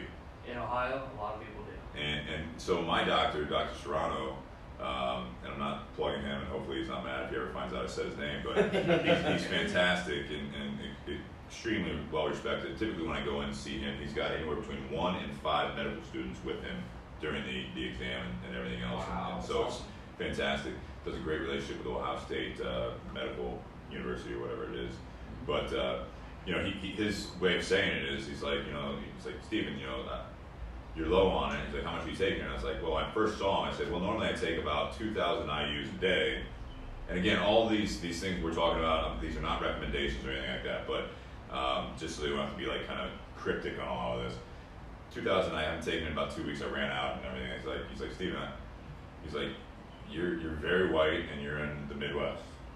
He's like, I'm the only Puerto Rican in this room, and I take 10,000 IUs, Even which with was his 5 students. Yeah, exactly. And so he's like, you know, this is what I take. I recommend you take closer to that, and then when we come back, we can see what the level was at as well. That's the other thing too that we can touch on is when you're taking, you know, different supplements and things like that. You know, Angelo, and you will probably dive deeper into it. Is it's not you're on this and you're going to stay on this with this dose forever. Right. Which is why the blood work is so critical, you know, going back in, getting retested and things like that to see what needs shifted and what needs changed. Absolutely. Well, Steve kind of touched on something in the introduction that I kind of wanted to ask Angelo. Since you work in the supplement industry, do you see people that come in and they try and they try and substitute exercise and nutrition. Compensate supplements for the hard work and nutrition aspect. Yeah, yes, miracles in a bottle, basically. Absolutely. Give me the shortcut. There is no shortcut. I mean, there are. But how do you handle that kind of customer? Knowledge and understanding and patience. Because there's a lot of people that rightfully, when they, you know, follow something, that's what they believe and that's what they've been doing. Whether it's chest and try on Monday, back and buy on Tuesday, blah blah blah. There's a lot that goes into it. But people need to, the number one thing I stress in the store is nutrition should always be your starting point, I personally believe. Yeah. You cannot, you know, even when we're talking about as simple as whey proteins, don't be replacing full meals with supplements. That's just silly. No, there's real food supplements out there. Well, but the tub that has good marketing says meal replacement. That's where people get lost. And there's real products out there that are meal replacements, and the carbs are coming from oats, yams, sweet potatoes, blah blah blah. Proteins are coming from chicken, egg, fish, etc. But your diet is always the base factor. All right. So I mean, if Again, you're going back to the term supplementation, I mean, yeah, it it's there to supplements supplement your diet and your lifestyle. Yeah, That's exactly. all it is. But people are very, very misguided in the supplement industry, so that's one thing we try to clear up. And with Subzilla, not to push the brand that I No, work I mean for, that's fine. but we're a non-commission based company. So there is no sales push. There's no, you come in the door and it's like, I make maybe $7 selling this product as opposed to a product that might work a little bit better in your situation. You know, why would I sell you the one? But you make less money on it. Exactly, yeah, you get what I'm trying to Which say. I really respect about that So, company. being the one that's actually in the industry, I mean, like how long have you been with this industry? Like as far as a career? Specifically supplements, about 4 to 5 years. 4 to 5 years. 1 year, and number 5. just a side plug, he's a great musician as well. So if you guys ever are in the Columbus area, check out Just Angelo. But Yeah, I actually I started live music about 9 years ago, and I've been doing that. I still continue to do that. It's not as frequent as it used to be, but I Right, started so you like replay, to play. You get busy. guitar and vocals. yeah, fantastic, Thank you. fantastic. But I started that as kind of a way to pay the bills, and it was a passion anyways. Right. But I needed something to do on Tuesday, Wednesday, Thursday mornings when I'm not playing at bars. Yeah. So I started getting the supplement line of work. Luckily, it led me to Subzilla, where I'm happy doing what I'm doing now. And what are you doing exactly for the company? I run and operate. I don't own any portion of the company. Okay. Subzilla, Grove City, Heath, and Powell. And there are separate owners to the other locations in Ohio, Florida, and Indiana too. Okay. But And those you 3 stores. manage the stores. You're like regional manager, or Ordering employees, hiring, firing, blah blah so yeah, blah. GM basically, general manager. Kinda, yeah. We have a large team though. I don't want anyone to feel like I am dictatorship of Subzilla. It's not even close. No, I'm just saying, like, it's almost like a kind of a resume for people, you know. So, Yeah, so you've it's been a- in this industry for what you said, 4 to 5 years. 4 or 5 years. What was your knowledge base before going into the industry? Bro, dude, science. Bro, dude, science. Bro, And science. that is where education is everything Right. in supplements and nutrition. Knowledge is power, especially in the supplement world. There's a Okay. lot of BS out there. A lot. Absolutely. And I know the big part of the supplement industry has recently, in the recent years, about 4 or 5 years ago, it was kind of turned up on its end when, even though it's not, one of the things about not being regulated by any real governing certification Right. type thing, as far as you put whatever the fuck you want in there, in the bottle, in the pill, in the powder, or whatever, but it was the proprietary blends. So, and we're going off of, you know, this is going beyond, and I do want to kind of scale it back to, again, just overall nutrition as far as the side of what you also sell probably, which is the vitamins, the minerals, the holistic side of things, the herbs and everything else. But going into the other side is that, even on those, it's the proprietary blends, which for those of you who don't know, when you're going into this, so if you don't feel good in certain areas, so a typical thing that I see happening, and probably in your world too, Angelo, is you can go on Amazon, you can go on a Google search, WebMD, God knows what else you're looking at, and you say, feel tired all day. And then all of a sudden it's going to throw you, I mean, the way that the internet works is you'll get a couple of like legit, like the only real legit, in my opinion, truly legit, are medical journals that are actually Absolutely. covering Published, this. they've been peer reviewed. Exactly. Done studies on. Yeah. So, you know, one of those things is that you have to find that reputable source, whether it is the true medical journal or you find an article, you find a company selling something. But the proprietary blends were something where they're throwing in these hot words, right? And it was like, you know, like It's clickbait. 3,000 milligrams of 18 ingredients. And you're like, you don't know what, You don't know and how all to this throw stuff. Proprietary blends are a problem. It's And you it's don't less know and less. what dosages of what are in what. That's what Subzilla employees and people like myself are for. So we actually talk a lot with those supplement reps, and they like to talk a lot because they like to sell our products, Sure. sell them to us to sell to the customers, if you will. Yeah.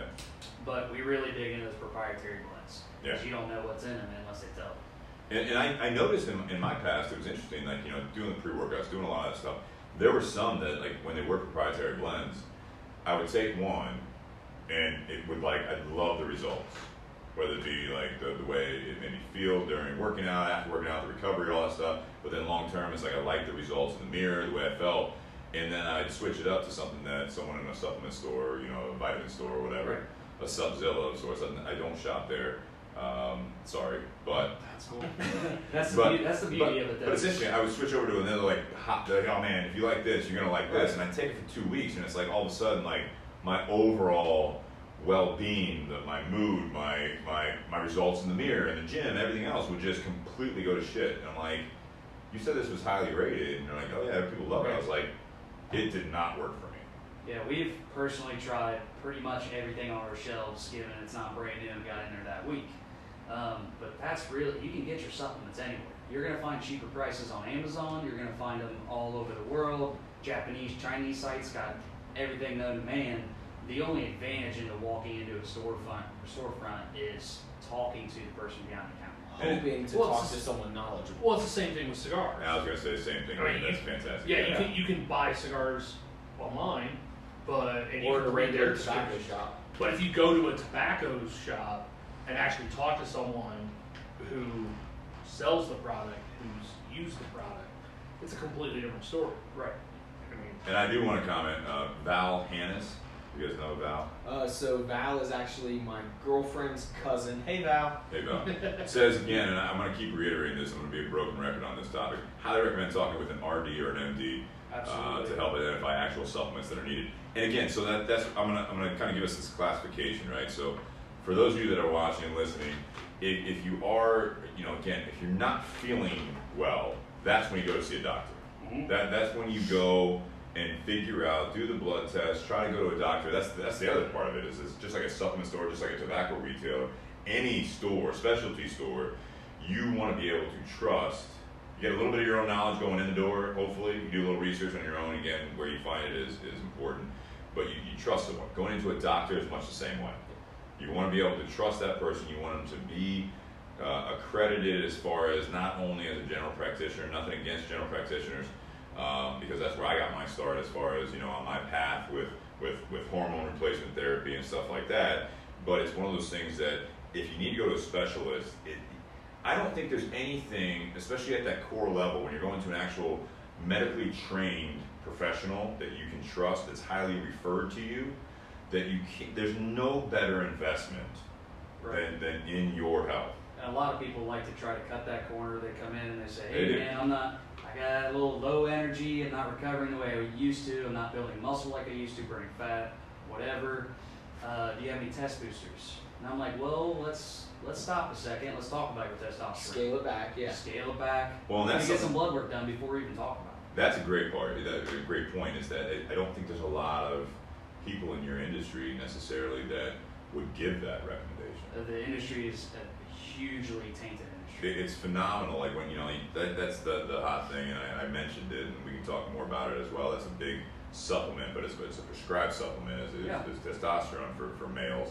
And you see all the commercials, like Frank Thomas is on the one for eugenics, and he says the comment at the end, which always like fucking drives me nuts, where he's like, and she'll like it too. And I mean, I'm ready for that dude to be like, don't get me started. What the fuck does that mean? Like, you think she's not happy at home? Like, we just had sex this morning, you know what I mean? Like, Frank Thomas, you suck. I was a Cubs fan. White Sox are terrible. I feel like there's a lot deeper. Does that come across Uses are totally different. Flip this new table. Grab your glasses, Boyle. wait. So yes, everyone that's watching, it is a new table. Yeah. And no, I'm not on roids. No, it's... That's a whole different topic. That's another topic too. It is. I don't want to dive down that rabbit hole too far, but I'm good talking about TRT and everything like that. But I love the fact that you do that. I mean, you probably have a whole cabinet, and I found like at GNCs and other stores that they're locked up now. It's like the testosterone. We have like a glass case. We don't carry it locked up. I put products in the glass case that I feel like I absolutely have to educate and inform people on before they just grab it on the shelf and gun-ho it and walk out. Right. Because some people just want to be told what to buy. Which is We good kind again. of don't let that happen ever. Which is good again because other people in the industry, like you were getting at, they would just put it right on top of the counter as you're getting ready to walk out, and they say, "Oh, what's this? Let me go ahead and I'll take this too." Well, again, go ahead. I like it because you're you personally and the company you're working for, you're taking a personal responsibility. Well, the thing is with this, if you walk out with a supplement that whoever promised you would do this and that, everybody's body is different. everything is different when it comes to supplements. You come back in, there's no trust there. Your trust is Absolutely. broken, it's gone, you're never gonna see that customer. And good luck getting it back. Yeah. Yeah, Well, not it's gonna interesting too. You know, one of the things that I actually, so I was at the lower level also of like T3 and T4, which is for your thyroid activity, right? Yeah. So a lot of people they go in, they think, oh, I want a fat burn, like you said, right? So this is something like you're self-diagnosing yourself. Again, I'm gonna keep being a broken record. Don't do You that. should start with some sort of a full blood panel test, right? Because you go in, you do a fat burner, you're no matter what you are, I was going to go to the extreme, be like, oh, you know, you're 300-400 pounds, and you think the fat burner is going to help you. Absolutely dangerous. not. It's dangerous in a lot of ways. It's even more dangerous if you're out of shape and you're not doing anything. But those are the things that it's not just like it's not even the fact that it's a supplement. It's the fact that that is going to be unhealthy for you. Like these are supplements. Like you read a lot of them now, like as far as like fat burners, especially, which is like one of the hottest things, Yep. right? It Yep. still is. It has It's just been a for big years. word. It's just a big word. But it's usually a thermogenic. It's usually something that's supposed to keep your heart beating, therefore metabolize. Metabolism booster. There's other supplements now that are attacking other things with different types of supplements that are even non-stimulant. But it's something that if you go in there and you're thinking that's going to solve, be that miracle in a bottle type thing, you're going to have bigger problems. It could be completely unrelated. You could be eating well, you could be doing all that stuff, but you could go into a doctor and they're like, your thyroid, you have this condition. And I'm not going to list them off, but your thyroid is very inactive or it's overactive or whatever it is, and then all of a sudden you find out that you have a thyroid issue, whether it be the extreme of like cancer or something like that, or it needs to be removed or whatever. But it could just be something that they have prescriptions, they have thyroid support supplements, but again, you need to, in my opinion, you need to get a professional opinion so that where it comes into play, coming into your world, Angelo, is that I can go to a doctor and he says, you know, there's two options. And my thyroid wasn't that bad, but he actually said, he's like, do you have like not moodiness, but like some days are on, some days are off, you know, it's like your energy level is, you know, about 2 o'clock, 3 o'clock, it's starting to fade and everything like that. And I'm like, Right. yeah, that's where everyone has like that 2 o'clock or 3 o'clock. Isn't that what Cup 5 Hour of Energy coffee always or- advertises? They got their afternoon, yeah, exactly. They do, absolutely. And it's funny because he's like, yeah, your thyroid is active and you're in the range, but I think this. I have a prescription, which is essentially what a lot of people that have these diagnoses, even more extreme than I did.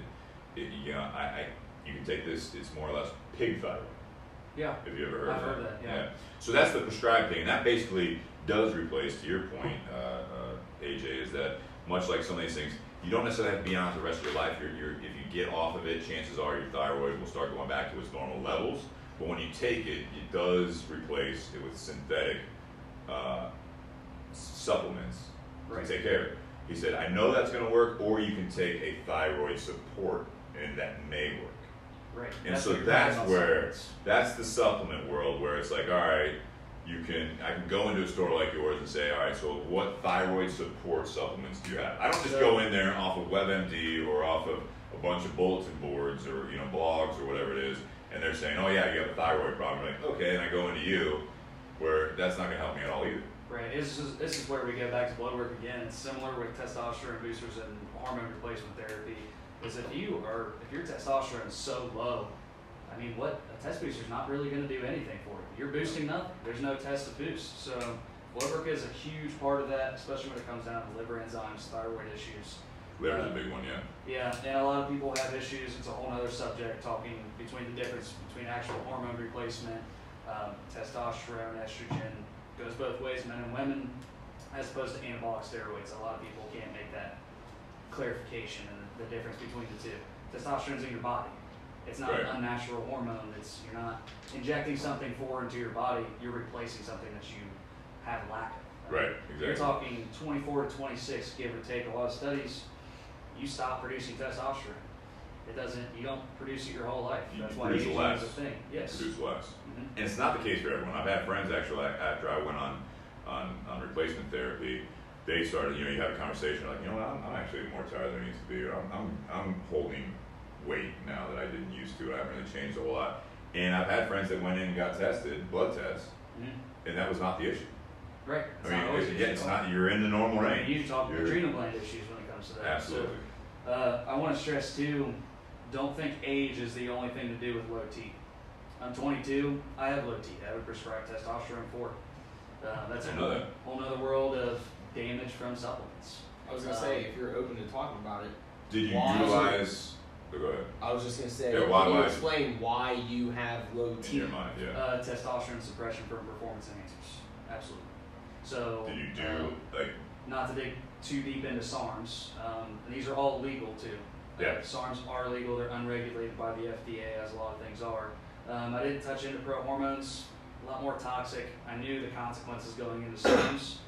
Took a lot irresponsibly, as in not taking the correct post-cycle therapies to combat the negative side effects to that. Just taking it nonchalantly, really, just not paying close enough attention. Just being young and uneducated about That's it. a lot of it is. It's a lot of, I want to get in the gym, I want to get big gains, I want to get them now. Yeah, absolutely. And that's a lot of people's mindset going Do in. the shortcuts, right? Yeah, exactly. And I know people that have been on SARMs. I know people, and we can talk more about that if you guys have questions about that. But you know, it's testosterone also. You know, it's like one of those things where they're not doing it the right way. They haven't educated themselves. I also know a lot of people that have been taking off the books type stuff for long periods of time, and they have educated themselves to do the off cycles, to do all that stuff. And for the most part, they have been healthy. And I'm talking people that are in their 40s, 50s, and everything else. Yep. I mean, they've been doing it their whole lives, but they have educated themselves. And honestly, they've gone to doctors that specialize in that. If you want to do this, this is how you do it. This is the healthy part. These are the things you have to watch, and these are the things you have to do blood tests. This isn't just like go to the back locker room like you see on fucking Hallmark specials back in the day. Ben Affleck, have you guys ever seen that one? Who's that? Yeah, that was one of Ben Affleck's first big roles. It was about roid rage and roid. Like it's funny watching. I don't want to completely blackball SARMs. They serve their purpose in the right setting, and it's a very, very rare setting where we even bring it up. Yeah. It's very, very unlikely. You're talking like plateau after plateau after plateau after I'm explaining every consequence that comes along with it. And don't get me wrong, the side effects are little to none compared to anabolic steroids, pro hormones, other things of that nature. But you know, there's a con to every pro in the supplement world. Well, you talked about it. You know, you didn't take the right dosage. Right. I took too high of a dose, too long of a dose, and you have to come off. You can't. Go ahead. It's not a replacement therapy. It's basically No, it's a supplement that basically manipulates the way the body works. Absolutely. Yeah. So SARMs is actually an acronym. It's not to get too sciencey and boring. It's selective androgen receptor modulators. They actually bind to the androgen receptors in your muscle cells. So you're talking about a man-made chemical that you're taking in your body, which we legally sell with liver and organ protection as a precaution. So there's a lot of knowledge and education we put into it before we sell it to any Joe Schmo that walks in. And I'm very, very stern on an age limit to that. Because when you're talking about affecting your testosterone, your hormones at an early age, like I did, there's consequences to it. Now I have a bill to pay every month for TRT. So it's a whole nother world, and a lot of people like to jump the gun because they see the gains quick, or see the fat come off a lot quicker than most things, and it's just not the case. It should be at the very, very, very back of your mind. Nutrition should always be in the front. So that kind of touches on something that Steve and I had talked about Saturday at the shop when we were talking about this topic. My senior year of high school, my uncle owned a gym, and we used to sell a few supplements, energy drinks, post-workout drinks, stuff like that.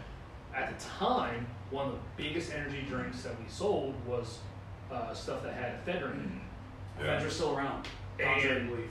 And then all of a sudden, ephedrine went away because you had, you know, you had a pro baseball player or a couple high school athletes or something take way too much, then go do 2-a-days in the middle of August With no water. not drink enough water. And they just pass out cold. Well, there were a couple players that died.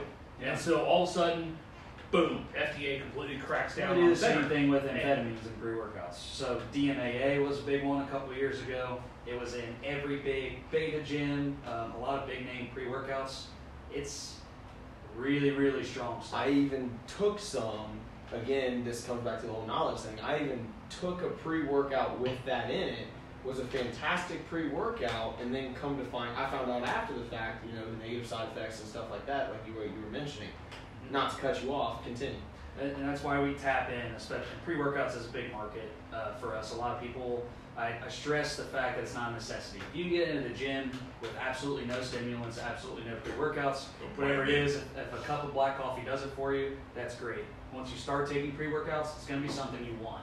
Because it does enhance your workout. You Absolutely. get a big kick from it a lot. Well, and there's two sides of it, right? So, and if we're going to go down that path with pre-workouts, it's one of those things that the big negative of that was the ephedra argument, right? So they're cracking. They were like just cranking out these caffeine, all these stimulants, and that was not the only one. I remember I was taking something that was from Twin Lab. It was a ready to drink. I forget the name of it, but I would get it by the case. This is back when I was working in an office even. And so I was like doing that, thinking, I would drink it in the morning with a fat burner because it did have that. What was it, DMAA? DMAA. It was like the 1-3. It was like one of the 137s or whatever it was in there. It doesn't list caffeine on there at all, but it has a major stimulant in it. Yeah, so you're thinking, me caffeine being uneducated, and I was you were like, I was taking it with a fat burner In an office. in an office, pre-workout. basically just to, exactly. And it's like one of those things that you get. It's a little bit addicted to it, but it's more just like, now that you take it, like you said, that you're gonna have to take it more and more just to have that It's same not like rush. almost, we can talk caffeine dependency, but it's not an addiction in most cases. It's more of like, it's a want. And you have longer lasting workouts when you're fueled with stimulants and vasodilators to enhance your Right. pump and blah, blah, blah. And that's the interesting argument with that one is that, with the stimulants, and I remember this is years ago, I was talking to a guy who's, I don't think he's in the industry anymore, but he's in the Columbus area, and his name's Jason Durr, and he owns a supplement shop. Ultra Human, we carry it. Dude, It's he has his phenomenal. own thing. So he used to own a nutrition store right across the way from the World's Gym in Dublin, Ohio. It was in a courtyard before they moved up the road. Now they're Metro Fitness, but they had this supplement shop, and he was the one that did the coolest thing. When I went in there, I was like, "Hey, I'm looking for this," and he just walked around the store because he owned it, and he was basically again not making commission off of anything over the other. And he just walked around. I remember he would lift up one, set it on top of the shelving system. You know what I mean? He's like, "Here's this," and we did around the store 5 of them. And I remember having a conversation with him at one point, and it's true to this day, even more so on all the big names. Some of the people are like, if you have the stimulant to get you working out in the gym, wake you up and all that stuff, give you that energy, it's actually it's constricting your blood vessels versus Absolutely. the Caffeine other is side of it. a vasoconstrictor. It does the opposite of technically what you want to do. So you go too high with the caffeine or the stimulants, Which is all the you're arginine, eliminating- all you're the eliminating the nitric oxide type stuff, it's actually counterproductive. So I'm that's where you don't lying. want to have the. Go ahead. I was just gonna say, which is why there's a whole separate category now in the fitness industry of Yeah, we pump have specific a whole products. shelf of non-stimulant pre-workouts, Yeah. and that is what I highly advise people that have never tried a pre-workout before. If you want to try it, start with non-stimulants. Yeah. It's a very, very safe route. There's still a lot of talking that goes on in the store with it. A lot of people have different issues with blood flow. Yeah. So, once again, it's another thing we educate on before we just sell it. So, Go ahead. I was gonna say, but you have something to talk. Well, I've got Talk about it. I've got a separate tangent. Well, I was gonna actually bring in Nate and the side of his career on this, which is interesting. I think it's a great side angle of it. I mean, talk about what we had talked about going into this, Nate. You have a history of a career that you were involved with Patel, and he was in the testing world. So I have a degree in biology, and I knew you were smart. thank you. They hand those out. And and I took biology in high school too. It's fine. It was honors. yeah, sure. So you just keep AP laying it on. Nate, what were Let's, you in? let's hear it, Nate. So I have a degree in biology, and my first job out of college, I worked for a company called Patel Memorial Institute. They are the largest nonprofit R&D company in the world. I specifically worked for a division called NTP, stands for National Toxicology Program. The NTP is a division of the government, and they do toxicology studies. So when you see something that's gone through different levels of testing, they're usually one of those divisions that testing has gone through. So you have the R&D stage of a product, you have the preclinical trials of a product, and then you have the actual human trials of a product. When I Just a quick side note, which that should tell everyone how much we emphasize going to see a doctor. All of these supplements go through these different levels of trials, make it to shelves. If they've been correct, regularly, make it to shelves, and then we're still telling people they need to go see stuff because it's such a up and down industry. Well, and there's stuff that makes it to the shelf. Side point: there's stuff that makes it to the shelf That is not. that has not been, and then you see them disappear. They're reformulated because they're you guys back in the day. Yep. So They go after that one ingredient, and that's when Yeah, like you completely ruin a product. listen, sorry, I'm just saying that's a good. I think it's a valid point. That you can take these things. Marketing's good. That they've got an endorsement behind like some major athlete or whatever it is, or Frank Thomas, or you have an Angelo in the store because it's effective, right? It's effective, and whether or not you care or anything like that, but it's one of those things where it's like it's got these ingredients, and then all of a sudden they come back in and like, hey, where's my pre-workout? Where's my They got hold of it. yeah, we had to pull it because of this ingredient.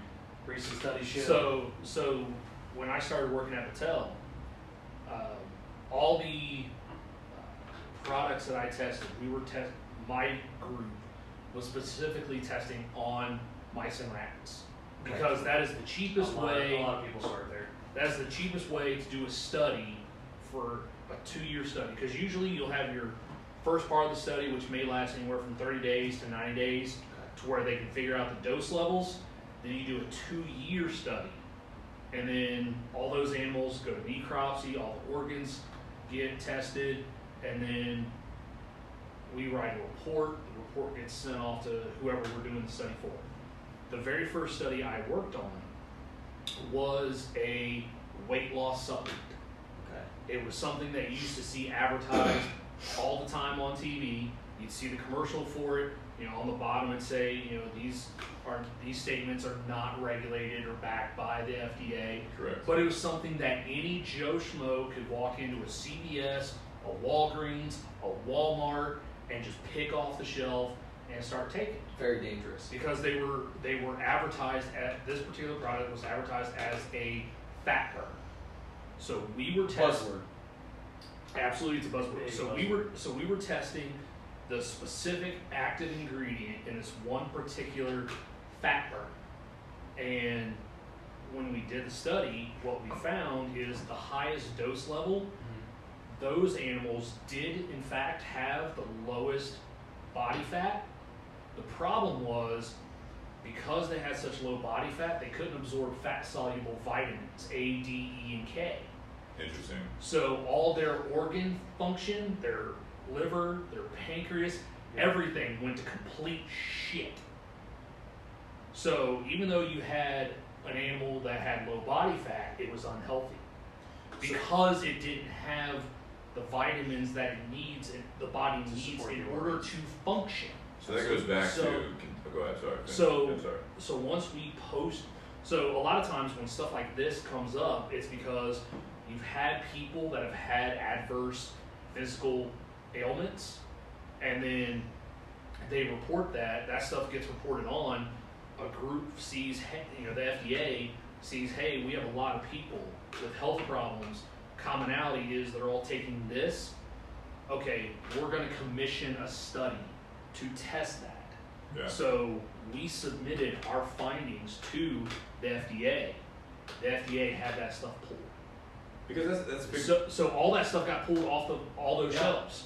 But it made it to shelves before all of that happened. So there were people taking it. Absolutely. Yeah. Which is why you need to go see people that are knowledgeable. But that also, one of the questions that I had thought about leading into this podcast for Angelo, if you have a product that's a popular seller, all of a sudden it gets tested, find out it's got really bad side effects, and the FDA says, no, you can't sell that anymore. And say it's one of your top 5 sellers. Right. How does your industry Handle deal that. with that? First of all, like before people even buy this product, we're like very knowledgeable on the ingredients, specifically each individual ingredient that goes into it. and a lot of it is new stuff like edgy amphetamines and things, ephedra type deals. Synephrine at the top. Methylated synephrine got pulled a couple years ago. This was 12 years ago. Synephrine is still legal. I still take some that has it. Yeah, and methylated synephrine is still out there. Ephedra still exists. DMAA still exists. You can buy it over the shelves, and we sell it, and a lot of people like it. But once again, it goes in with a lot of knowledge, and a lot of those times we don't push any products, obviously. So we do talk about those things before people just grab any edgy, cutting edge science. And it's not just Subzillas either. Well, like I said, I'm talking when I was saying, animals had an adverse side effect.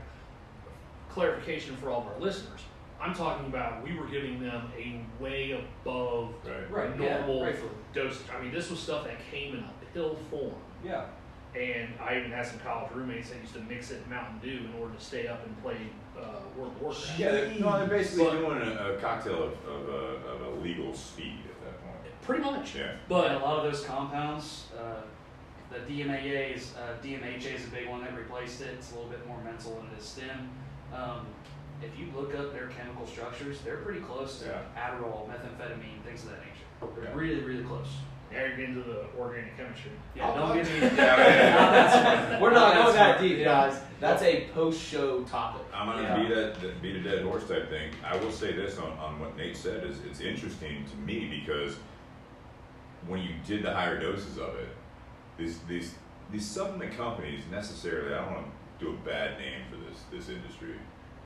No, we can dial it back to the vitamins, minerals, the actual true supplementation and everything. There's things you can actually have toxic levels of that as well, which is why you need those blood tests that we keep talking about, and I keep endorsing that. But with that, one of the things that really stood out from what you said, Nate, is that the ingredient for what they were selling it for, and probably as far as it went on the original sourced reason that they put it in there, they're not out there to fucking kill you. Because that's bad business. They're not drug dealers. Drug dealers, you look at it, you're like, why would they sell them something that after one dose it fucking kills them? Right. Well, they're looking for new customers. These guys that are doing this, guys and girls, not being like anything with for what I got. No, but I'm saying it was an effective fat burner. It was very effective for what it was doing. Ephedra shaves weight off of you. It's fantastic. Point being is that if you take too much, or if you're not actually testing how it affects your body, and that's the other thing. The other thing that they put on all these bottles, it's interesting, or all these your industry's products, is it says not only now, it doesn't just say, not tested, not regulated by the FDA or whatever the disclosed statement is, but then it also says, please refer to a doctor before taking anything. And no one does. No one does. And I'm not talking about it to Angelo, but you also are the first one to tell your customers, which is, I think, again, what AJ's point is, it's fantastic.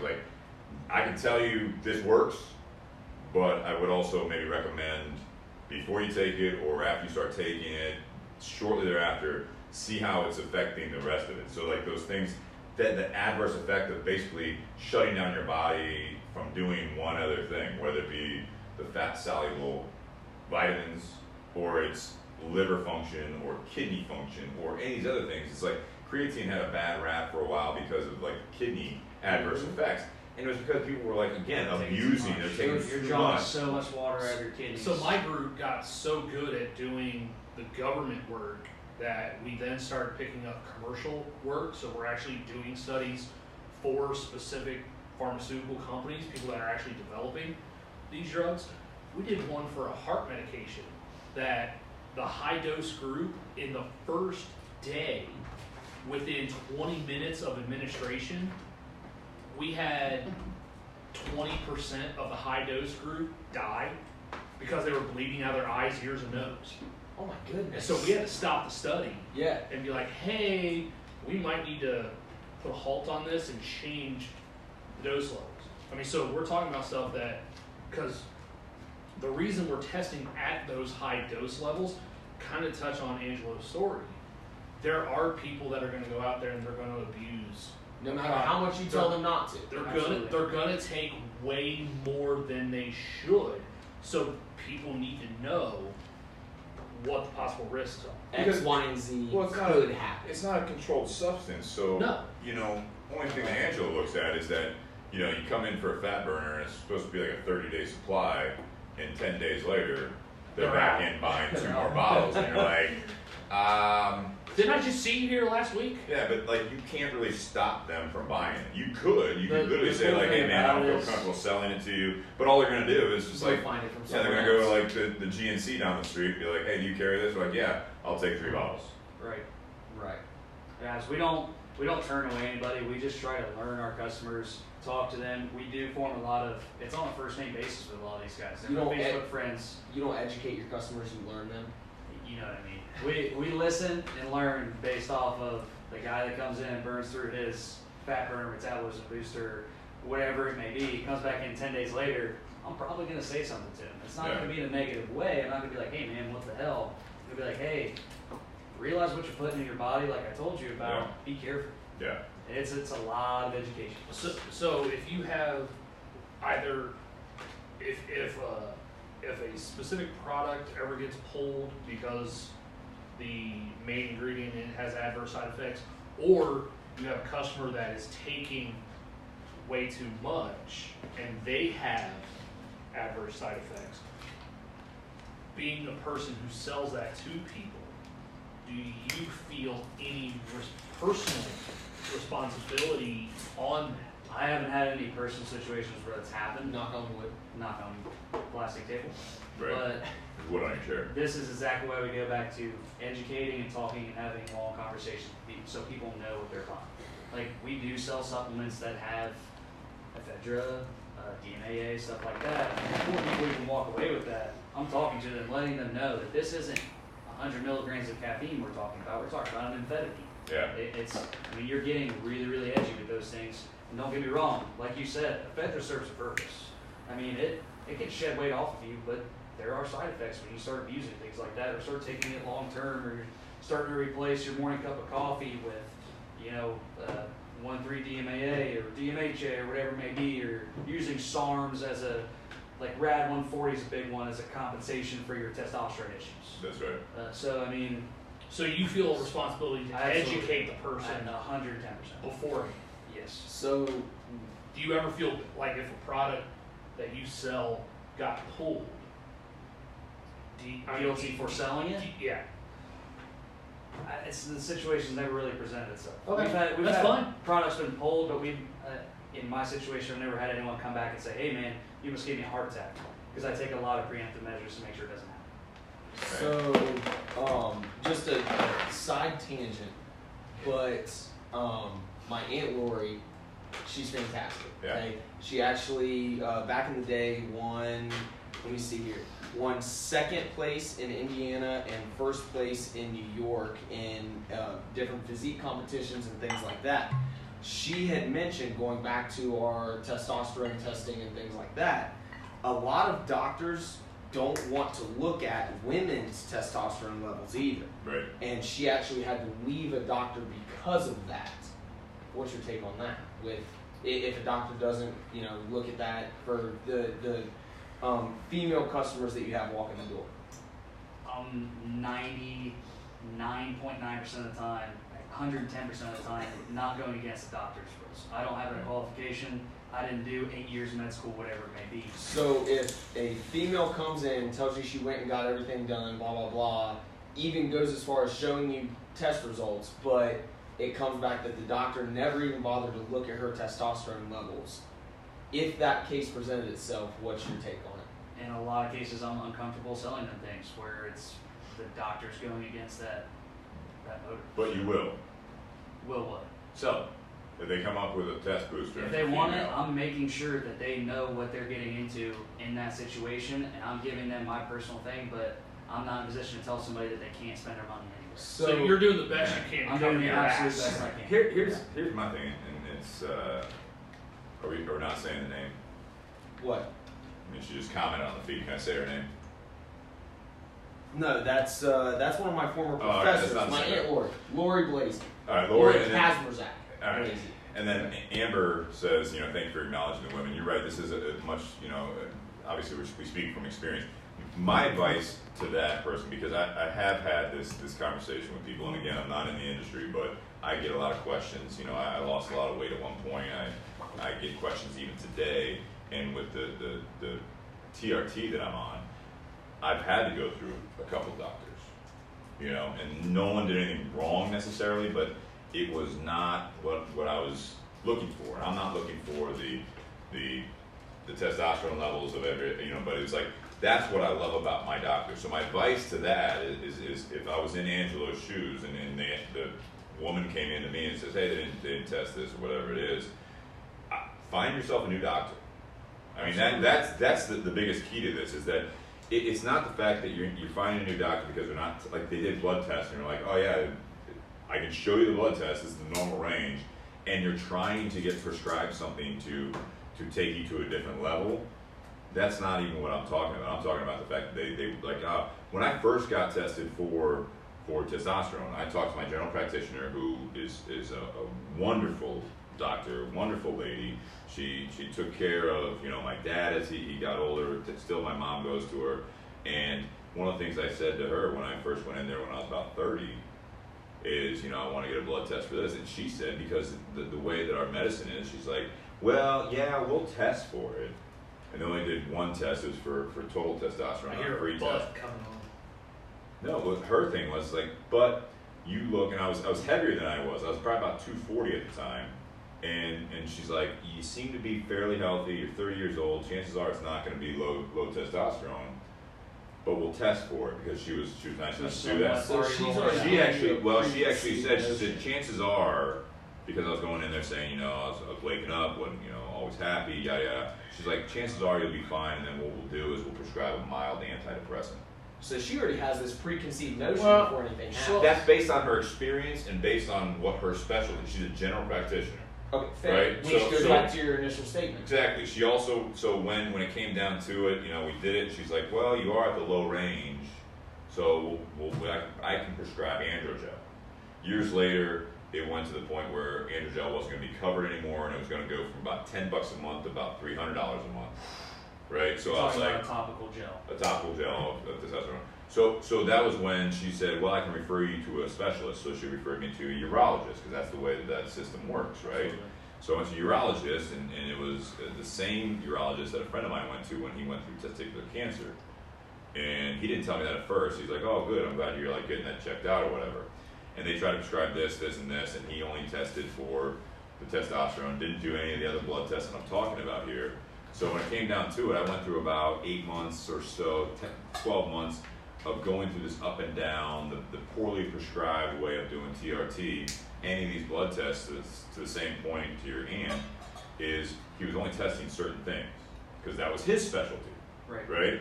So then when it came down to it, I left his office one day because I was in the normal range and I was feeling better, and he's just saying, oh no, it's too high, and you know, I can't, like, you need to go lower, I'm going to prescribe you lower, and that's what it goes down to, those specialty, because they're of different interests. It's a urologist, they're very specialized in what they do.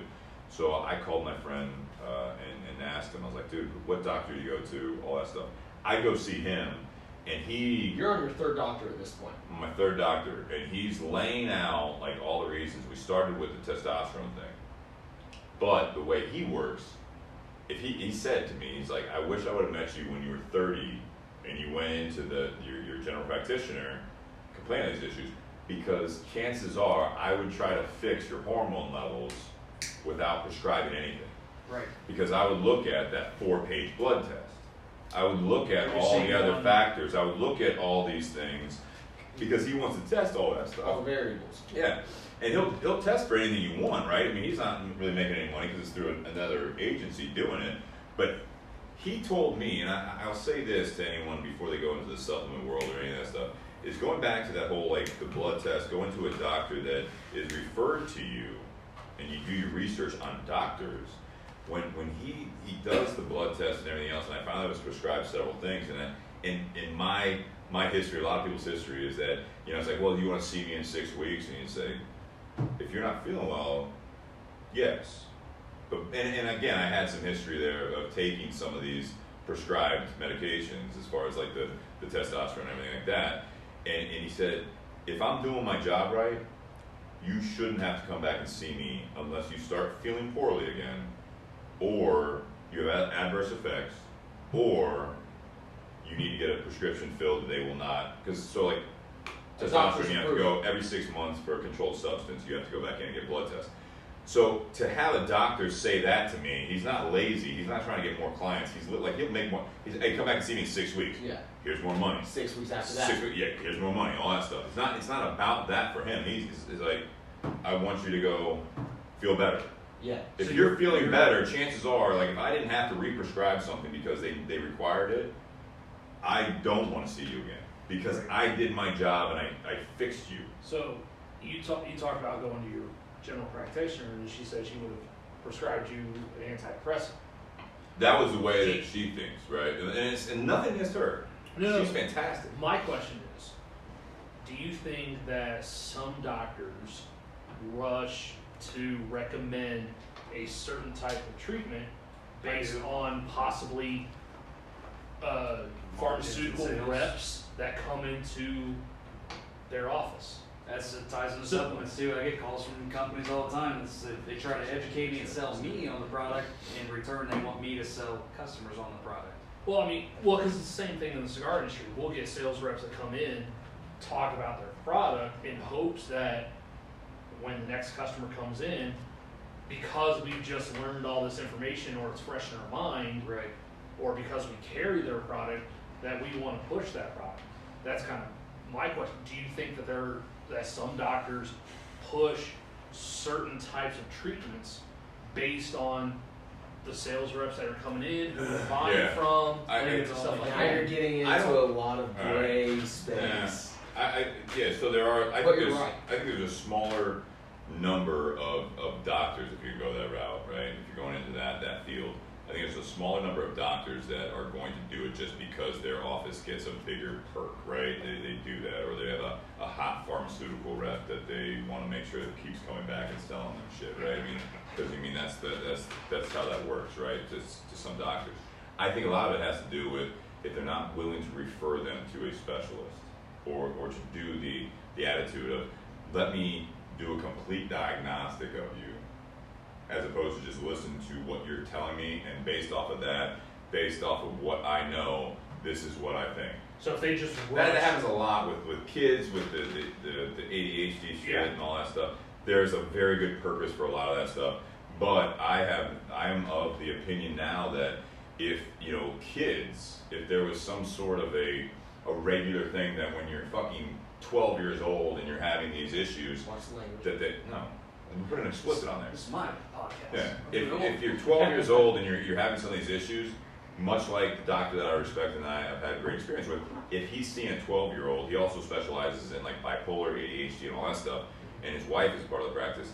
It's one of those things that they would look at the full thing before prescribing something just because that's what they know, Nate, is that they're going to say, well, before we prescribe this, I want a couple months, because based on what we see in the results of the test, that they're low on this, low on that, low on that, between their nutrition and everything else. So I recommend you start eating these foods. I start recommending you doing these type of practices and habits.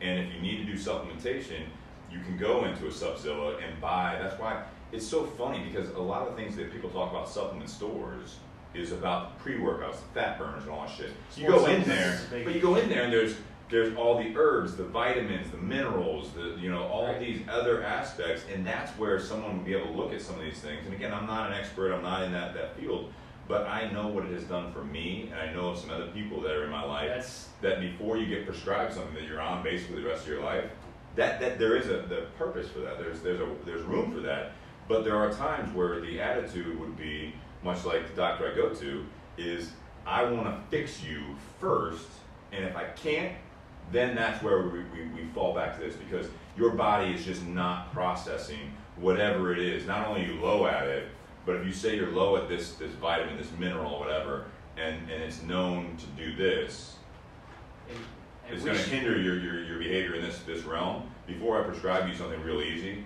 then I want you to try this for a couple months, come back and see me, and see how you're feeling, see how what your blood level's at that point, and then you go from there. but again, you're talking about a doctor taking the personal ownership and responsibility to recommend you to a specialist, and then that specialist taking the responsibility upon themselves to doing the right thing. Yeah, and then you have the other aspect of it is like, well, how much is the specialist? And you have that not only with kids but also adults as far as that goes. So that's just making the decisions for kids. But if you're making decisions for yourself, we all know where we go into the health insurance and everything else, or just even finances. And it's like, I'm already paying you. You're saying you can prescribe this, and my health insurance is going to be this a month.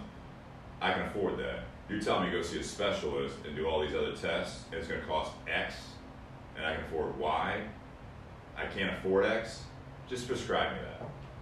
So now you have other factors and other variables involved. But again, you kind of touched on a doctor taking the responsibility to do what's right for you. Much like your questions for Angelo. Exactly like Angelo. Angelo's taking the responsibility upon himself to making sure he educates a person and gives them what they need to. What we they stress so big to, if you want to start your fitness, getting back into shape, just starting out completely in a supplement store, you're probably not walking out spending any money, because I stress not to do that. You need to educate yourself. Start with the nutrition. I send more people across the street to the grocery store than I do selling protein. So, no, that's a great point. So real quick though, because what this is all boiling down to is, if you decide, and this is my personal opinion, if you decide to walk into a supplement store with this preconceived notion that you need this, and this, you say, hey Rick, I want this and this. His name's Angelo, not Rick. No, well, Angelo wouldn't do this. But if Rick says, I need this and this, and all they do is grab it off the shelf and ring you out, you need to walk out of there without spending your money. Don't gotta be Sub-Zilla, but find a different store if someone does that. If someone just sells you on what you come in specifically looking for, without saying, have you taken it before, have you seen a doctor, whatever it may be, and they just grab it, bring it up, and send you on your way, you do not need to shop there ever again. A lot of the But times, again, you're talking about someone taking the personal, from a sales perspective like Angelo, in the business. Or a doctor like Steve's talked about. Someone taking the responsibility to do the right thing versus a customer who doesn't take the self-responsibility to make sure they're doing the right thing. Right. And just does whatever they want. Yep. The number one thing I always tell people when they try to start their journey in the supplement shop, I am 110% there to give you any advice that I may or may not have and give you my best guidance. Once again, not a nutritionist, not a professional bodybuilder, don't hold a lot of qualifications, if any. But I stress a lot, people are coming in like, hey, I'm about to start going to the gym, what do I need? I'm like, you need to get the gym membership. Yeah. Go get the gym membership. Go get that growing pain, go get sore in the gym, find your way, give it a couple weeks, then find what issues you're having, and I may or may not have something to help you. So when I worked for my uncle at his gym, he would have quite a few people that would ask him, he's like, man, I want to get bigger. I want to bulk up. I want to get bigger. Here all the time. What do I need to do? You know what the first thing he would tell them? Eat more. Eat more. Yeah. You want to get bigger? All Eat more. the time. If you want to get really basic with it, and we can talk about different diets all the time. I Don't get me started on that. Yeah. Yeah. But there's a maintenance calorie, there's a surplus, and there's a deficit. Yeah. At the end of the day, if you're eating more than your maintenance, you're going to gain weight. The nutrients play a big role in that, nutrient timing, Macros, it's a whole nother. Yeah. So what you're eating and what you're doing. Yeah, So you're absolutely. telling me not everyone's diet should be based on a 2,000 calorie diet? No, not at all. Not even close. Everything plays. I mean, height, age, gender, genetics is all. And a quick side note on that, like that's the same thing when it comes to supplements. And you're saying like you have to base it on who you are and how your body works. Everything is personal. Nutrition's the same way. Like what's going to work for you, AJ, for your goals, or even just for the same goals as me. Different body types. They talk about that stuff. It's a hot topic for you scroll through Instagram. Like, Ectomorphism. yeah, but it's again, if you go to see a professional trained nutritionist or a personal trainer, and if the personal trainer or the nutritionist gives the same meal plan, the same personal training regimen to every client, they are not good at their job. Which is why, thankfully, unfortunately, there's a lot more, but thankfully, a lot of these online specific Instagram fitness coaches are slowly getting busted out for prescribing the exact same exact same workout plans, exact same nutrition plans. Well, and a lot of the supplements that are in your industry, Angelo, I would say, and you can agree or disagree, but I'm of the opinion that the reason that they're cocktails, right? So a fat burner has multiple different things. It's not necessarily, or a testosterone booster, or whatever, an estrogen blocker, whatever it is that you're trying to do, or even like a mood enhancer. Mm-hmm. You can buy those individual ingredients on their own. Well, or if you buy those cocktails, one of the reasons that they're marketed as such is because it's a cocktail for the masses. Mm-hmm. Because they know every body chemistry is different. Yep. So it's like ingredients A, B, and C didn't work for this person, but D, E, and F did. Mm-hmm. And so they're going to come back and buy it. And A, B, and C really didn't affect them at all. And then the next person, A, B, and C really affects them, and D, E, and F doesn't do it. But that product sells to both people, and that they're going to actually have the similar results. And that's why they put 18 ingredients in a mood enhancer. Right. Or a sleep helping. You're exactly right. Yeah. I mean, it comes back to nutrition again. I mean, if you have a steady, reliable, tracked nutrition, it gives you a lot better reference on what is this doing in my body, what is that. And we'll sell individual ingredients. Like if you want a pump product, you can always just buy citrulline by itself to get a custom meal. What is this doing to me? Because it's hard to tell a joint product, like you said. With fat burners, like, I mean, yes, Yohimba working great for me. Do I, react negatively towards it? Is it the caffeine that I'm feeling? You just don't know. Right. Until you get accustomed and really learn about those ingredients. And we can educate as best our ability. We try to be as well knowledge as possible. But you really don't know until you try it. It's a trial and error thing for a lot of people. But really, really, I like to stress the education behind learning each and every ingredient that's on every bottle. So do you recommend people take more narrowed supplements before trying a broader spectrum? I do. A lot of people aren't interested. But yes. Because does that cost more money for them to try the specifics? It can in some cases. Like, for reference, if you want to buy a pump product, it might cost you $30, $40. You're getting like a little bit of citrulline, arginine, agmatine, whatever. Name off a bunch of mumbo gumbo. Or you can buy, 100 servings of L-citrulline for $16. Yeah. And start dosing it and kind of feeling it out. There's a lot of websites that do that individually too, and we'll do a couple. But it's really just, you have to understand what you're putting in your body. Yeah, I was taking L-arginine by itself, like on top of everything else, just for that. I blood personally pressure and everything else. I take agmatine by itself. There you go. I react better to agmatine than I do citrulline. It's a different type of feel. It's a different type of vasodilation, but I like it better than citrulline. Or you got the companies that try to overdose products. A big 10 gram, like if you think 10, 12, and I mean you could go back to studies and argue this. 10 grams of citrulline is almost a waste. Once you go past kind of 8 grams, not to get too specific, you're kind of wasting the product. Well, it's because your body can process it all and it just flushes it out. Well, you're not getting too specific. You're no longer sourcing the studies. You're basically that mentality, and I think this is something that when it comes to nutrition, when it comes to anything like supplements, especially, just like anything else, whiskey, cigars, more is not always better. Not even and close. Typically, more is worse. And this goes back to whoa. No. I know we killed the bottle. That's 4 of us. It was good rye whiskey. My point is that there's a reason. That's where you go back to the studies. Is that you're doing all this stuff when you do your study on yourself with the blood test. You go to a doctor, then you go into these places that sell all this stuff. It's real easy for a company to say, all right, so all of our competitors are doing 6 grams of whatever ingredient. We're going to do 10, or we're going to double it and then 12. And so, and it's funny a lot of times. Just real quick, we don't need to go into it, but when you read the directions, it's take half. Yeah, a lot of they actually do assess your tolerance. Well, they acknowledge it. So they literally, it's like they'll say in 2 pills on all everyone else gives you this many grams. And then like the recommended serving dose on this one that has double it on the front of the label, it's like recommended dose is 1 pill and this is how much it is.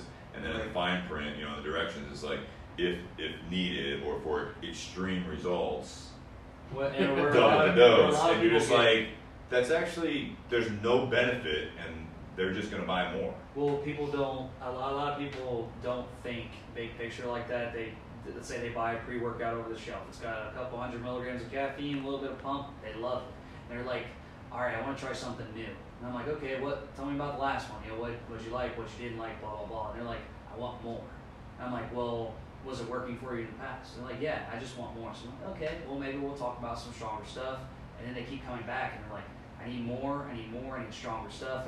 And they're not I'm like, cycling off. And you're talking, you don't want to be reliant on pre-workout. Pre-workout's not even close to a necessity. You don't need it. It's there for funsies. It really is. So like, I mean, if you're getting to a point where you're just dosing more and more and more, it's not that you're getting tolerant of it, but you're not getting better results from doing that. So, I mean, you're just tearing down adrenal glands, and we can go deeper into that, but more is not always the answer. But to your guys' statement, I'm fortunate my vitamins, again, that I bought at Subzilla, the vitamins that I chose to go with actually have 2 separate nutrition facts, because there's a 30-day serving size and it's 6 pills, and if you dive deep into it, you really don't need that. And actually what that company found out is that they added another for a 60-day serving. It cuts it in half, and that's still everything that I'm looking for in a vitamin pack.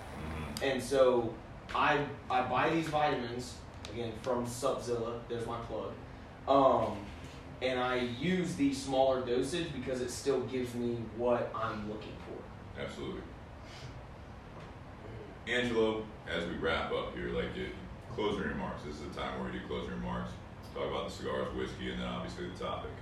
In terms of the topic, I hope I could have provided some sort of knowledge. Absolutely. And I want to stress again, you do not have to buy anything if you come into Subzilla. We don't push sales. There's no commission. There's no bias. Whatever. You get the picture there. We're there to help you. We do a lot more educating than we do selling. The selling is up to you. If you want to buy something, great. If not, hopefully you leave a little bit more educated, a little bit more knowledge. And people will go elsewhere for supplements. You can go anywhere for supplements, find cheap bulk prices, whatever. But I guess closing remark wise, know what you're putting in your body, especially with the supplement aspect. And supplements should be your last line in terms of if you're getting back into things, you want to start the journey, focus on nutrition, learn about nutrients, nutrient timing, different diets, and big picture is find what works for you. Is inconsistency what works for you as compared to the guy next to you says, try keto diet, man, it's awesome. Great, that might work for him, may not work for you. Give it a try, experiment, but be safe and be knowledgeable. I like that. AJ? My closing remarks, since Angelo hit on the topic, the whiskey was the new Riff Rye. The bottle is gone. It was about $40 to $45. Fantastic. I personally recommend it. I am going to buy another bottle of it. Nice. And on the topic though, what are your Oh, remarks and that? on the topic, knowledge is power, and you need to educate yourself as much as you can possibly do before you even think about going into a supplement store or think about taking supplements. And we're there to help, but again, with the point you were touching base on, doctors. Yeah. Doctors, blood work, see professionals. That's going to be before Steve's you. closing remark. That's what it's all about, man. You get the It's gist, yeah. all sides of it, yeah. You get second opinions too. The cigar? What are you smoking now? I thought the cigar was fantastic. I'm now smoking the Montecristo Espada Oscuro, That's right. which you guys are going to talk about It's the next featured week. cigar next week. I've smoked a little bit, Half-inch. maybe an eighth of it, maybe. Super easy smoke. The cigar that we featured earlier, which was from... My father was a Flor de las Antillas. It was fantastic. It smokes lighter than what it says it does. I agree. It's labeled as a dark, you said 3/4 to a dark. I literally brought with us The insert in the box. insert, which I do like. I mean, this Yeah. is something that the company puts out, and it does give you some facts. It's nice to see that when you buy a box of cigars, if they have a little information about it. As a retailer, it's annoying because you have to basically deter the box.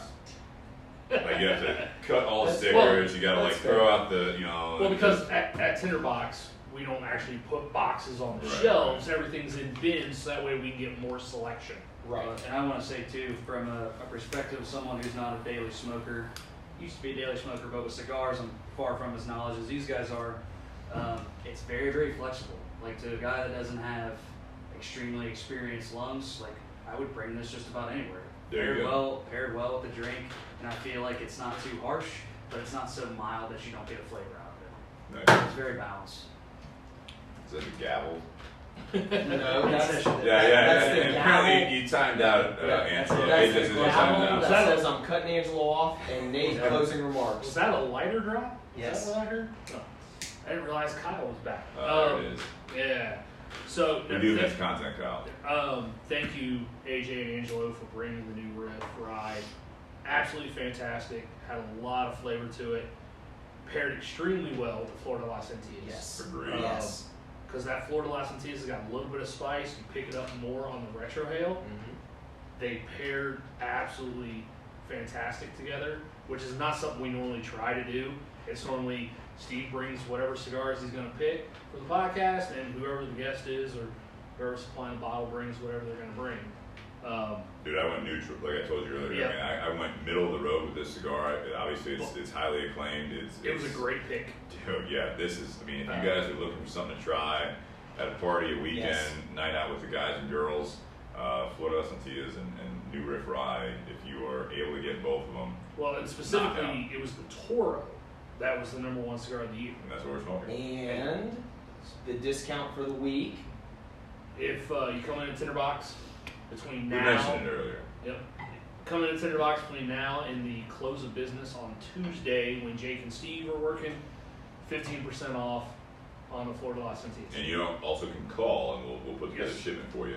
Oh, I'm glad to throw in a discount. Anybody that wants to come in, Subzilla, Grove City, Heath, or Pal, mention Steve, Bourbon at BS podcast, whatever, we'll throw you a good discount. A little love there. Little Bourbon love. BS I like love. that. I like Little that. love. So, part of my closing remarks, the thing that stuck out the most to me is I am really glad to hear, Angelo, about how you take responsibility in educating customers and you make sure that they know that supplements are not to be in place of nutrition and exercise. Yep, not They're, even close. they're supposed to add to that, not replace it.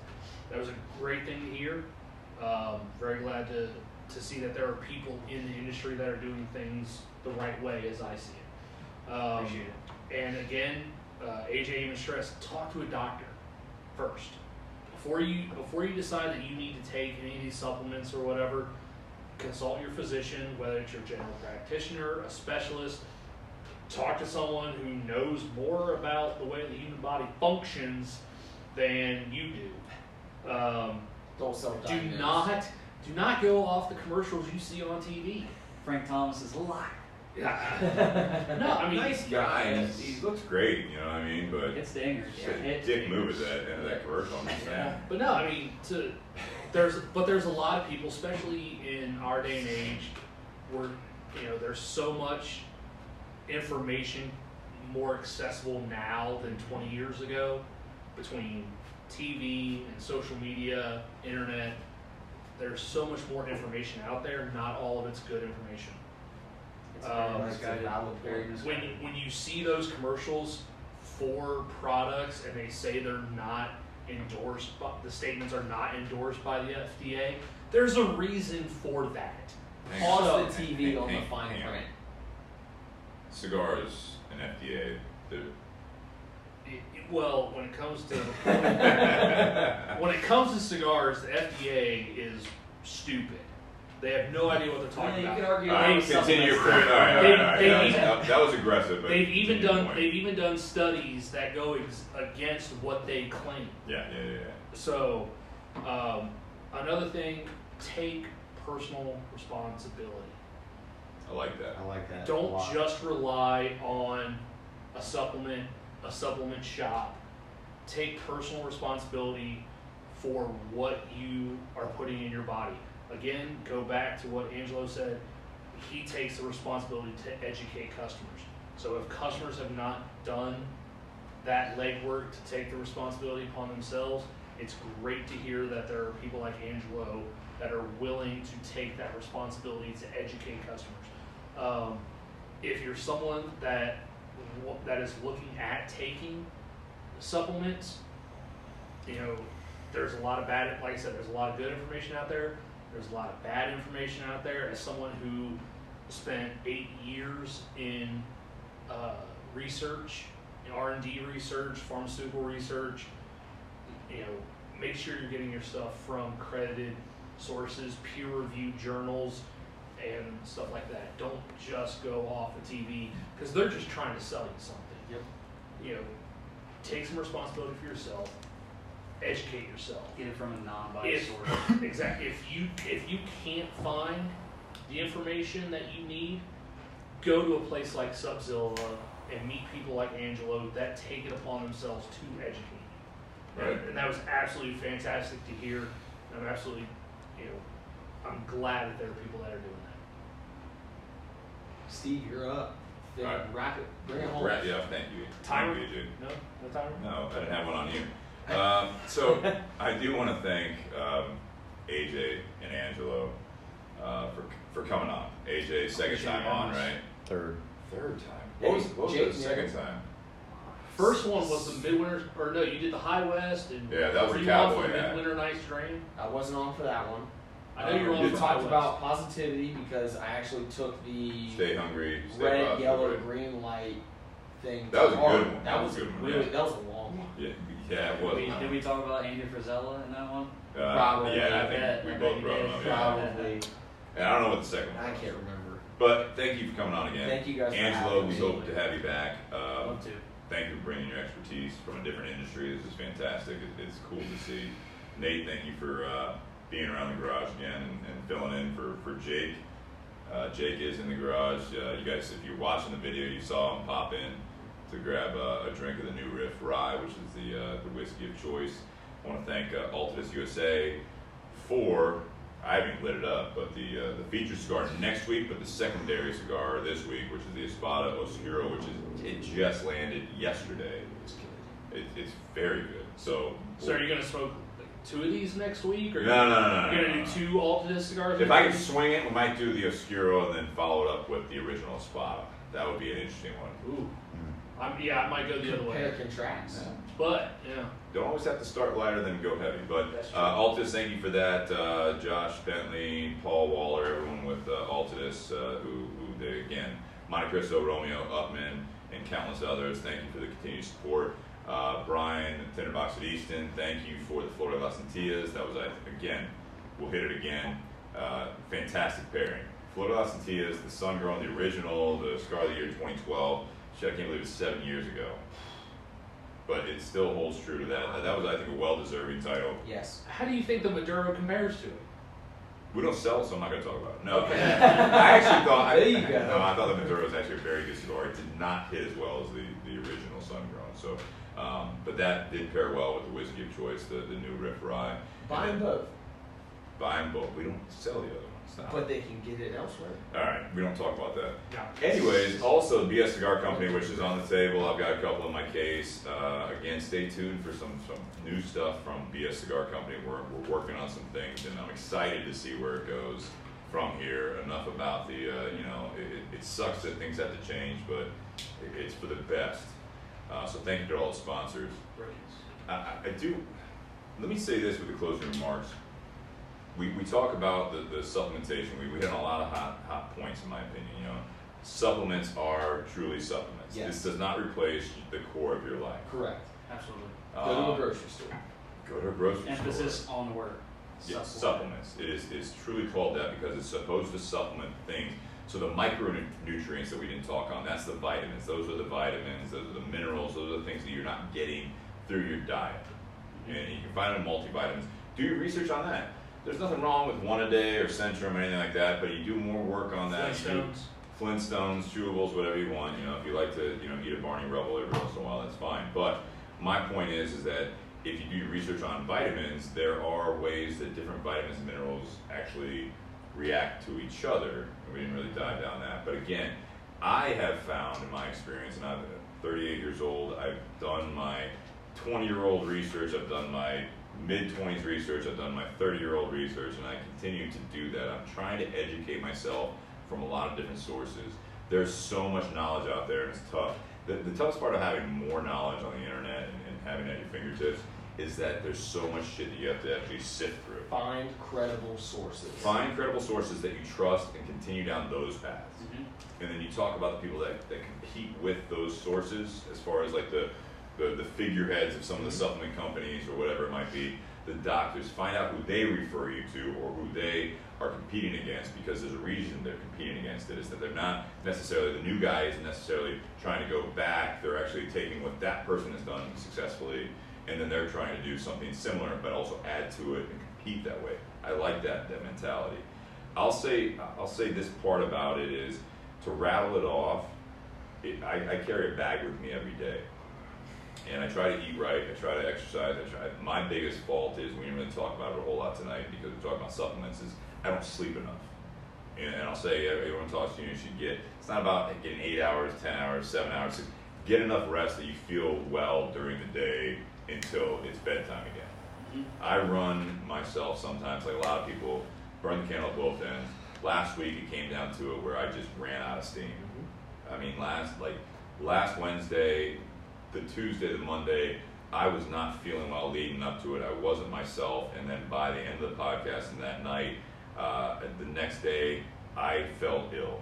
I woke up, alarm went off. At first, I'm like, oh, I'm all right. I stood up, and I'm like, I don't feel right.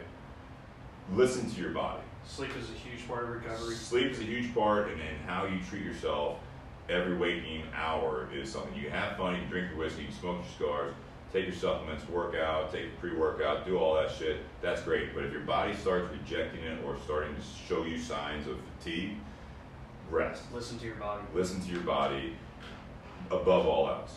Like I said earlier, is that if you're going to invest in something, there's no point in investing in anything else if you're not investing in your health. Absolutely. And I think that's where we get down to the supplement. For me, that in that bag, I've got vitamins that I take a certain time of day. I have vitamin D3 that's not in my multivitamin for a reason, because it's different for everyone. I've learned that. I have I've taken L-arginine. I'm not taking that currently. I take a fat burner when I want to take a fat burner, and I trust the source that I'm getting the fat burner. It's not the most aggressive one. I've done the research to the point that I feel comfortable with it.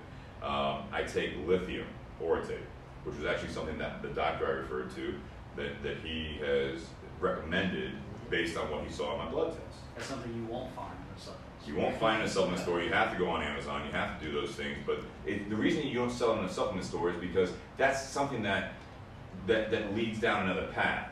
And there's nothing wrong. It's simply a mineral, but there's a reason that if you talk to a certain doctor, what I've educated myself with, the reason I take that supplement is for a reason. It's simply for a balance, right? It's a daily balance. It's not necessarily a mood thing, but it's something that's lacking in the American diet, the American soil. I'm not recommending that. I'm saying if you talk to a doctor, you can ask about it. And I've also noticed that if you take too much, it's not good, and just like anything else we're talking about. I take several other things. I take ZMA, I take zinc at a different time of the day for a reason. Absolutely. I take magnesium at a different time of the day for a reason. I do take protein to supplement my nutritional side of it. Yeah, your lack of being able to get it through food. That's it. I do take pre-workout. I take pre-workout that's not stim-based. It does have caffeine in it, but that's all in the stimulant. But then it also has aminos. You know, if I came into the Subzilla, if I was working there and someone's just starting out and they're like, hey, I want to start hitting the gym and everything like that, my biggest thing is, we didn't talk about it, was take a recovery agent. Take the BCAAs from trusted amino acids that will help you recover, because the pre-workout, you get all jacked up, that's cool, you're gonna hurt yourself. So start eating better, start in the gym, do a routine that you don't burn yourself out on, and take a recovery agent, because no matter if you're 20 years old or 60 years old, your body needs to recover. That's another thing, is BCAAs are different than EAAs. There's so much more to it than just buying what's on the package, and that's what we're here for. As far as, and I'll touch on it briefly, is one of the things that, you know, whether you're female, male, with the blood test, find a doctor that you trust, that comes highly recommended, that when you start feeling a certain way, whether it be from drinking too much or eating the wrong things or burning the candle at both ends, if you're feeling bad, my first step advice is get more sleep, calm down, take a step back, listen to your body. If you feel like it still doesn't go away, start with a general practitioner, go to a specialist if needed, but really go to a doctor that's going to give you a full panel blood test, because that's like looking under the hood. If your car's not running right, and you go in and be like, I think it needs this, and the mechanic just literally is like, all right, we'll just replace those, and then you pull off the lot, and it's still having the same problem, you're not the educated professional. Great analogy. You go into a mechanic and you say, this is what I'm hearing, this is how the car's performing, can you do a diagnostic? And a lot of people like look at that like $75, $80 diagnostic fee is like bullshit. All they do is hook it up to a computer. It's like, you don't have that computer. Let them do it, because they might find something. If you go to a mechanic that you never heard of, you may not trust them. If you go to a mechanic that's referred to you that, hey man, this guy's done this girl's done this shop's done this, and they've really treated me right, they're fair prices, they've actually done things that like went off the map as far as what I thought was wrong with it, and my car is running great. It's the same thing. You talk to people in your circle, whether it be in your cigar shop, on a podcast, whatever it is, that have gone through it all, and they can give you that advice. This is what's worked for me, but I can tell you personally, the thing that's worked for me, first and foremost, is that I've educated myself continuously, and I still go back to now a trusted doctor, and then I go into a supplement store, and they do know me by name. And real quick too, I feel like a lot of people are scared to reach out. A lot of those issues with diet, personal life, whatever it is, it can be a touchy subject and too personal for people to talk about. Absolutely. We're here to help you with it. Don't feel the need to, but just know that we're not here to sell you. We're here to talk to you about your issues, and if there's something we can do to help you with them. Absolutely. Reach out to Angelo. Or anyone knowledgeable. Or anyone knowledgeable. He just happens to be the one whose Instagram I know. It's at Angelo_Snyder. Shoot him a message. He'll educate you as best he can. Happy to help. And you can reach out to the podcast pages and email Exactly. and everything else. With the TRT side of it, which is the big thing these days, hormone. I've said it before. We haven't talked about it tonight. When you look at females in this world today, birth control is a hormonal prescribed supplement. And it's prescribed for mood, it's prescribed for acne, it's prescribed for multiple things as women go through adolescence. Yep. And I'm not an expert on any of the birth control fundamentals, certainly not an expert on women, just like any of us. We all like to think we are. But I will say, you said at your age, Angelo, there's a reason that you're on TRT. Yeah, it's and we can do a whole podcast on that. But I know that I have a little flexibility. It's not much, but based on what I am allowed per week as far as that goes, I've learned over the last several years taking a prescribed testosterone injection is that when I think that if I just go a little higher, I'll feel better. Initially I do, but hormones balance, like the body still works, right? So when I start feeling better, if I do it too long at a slightly higher level, it's so, there's such a finesse side of that as far as the dosage on a lot of, like you were mentioning on supplements. When it comes to hormones, don't fuck around with it. Don't, the SARMs thing you were talking about, Angelo, don't fuck around with it. Educate yourself and talk to people that know what the fuck they're talking about, because if you don't, then you're going to hurt yourself. Right, and I know we didn't touch too big on the women's side of thing, but hormone replacement isn't just for men. Absolutely I mean, if you're a lady out there and you're having issues and you think it might be hormone related, it's not just testosterone. I mean, estrogen's a big role too. So and I that's the other thing in my bag, especially is that with men. That's the other thing in my bag, is that I take DIM and I take It's great for estrogen. calcium. It's a form of calcium. These things actually are estrogen metabolizers that, based on me doing just replacement therapy, so it's not escalated levels where I need to take estrogen inhibitor. Yeah. Well, yeah, it's partially that, but it actually functions a certain way. But I've done my research on that. I've talked to my doctor about that. Again, beating a dead horse. I've talked to my doctor. When I went in the last time and I started talking to him about, hey, maybe an estrogen inhibitor, he's like, he tells the med student, he's like, oh, Steven's been reading on the internet. Okay. And then he goes to his whiteboard. This is a doctor that literally, I sat there while he was talking to that med student this last time who was about to take her nurse boards.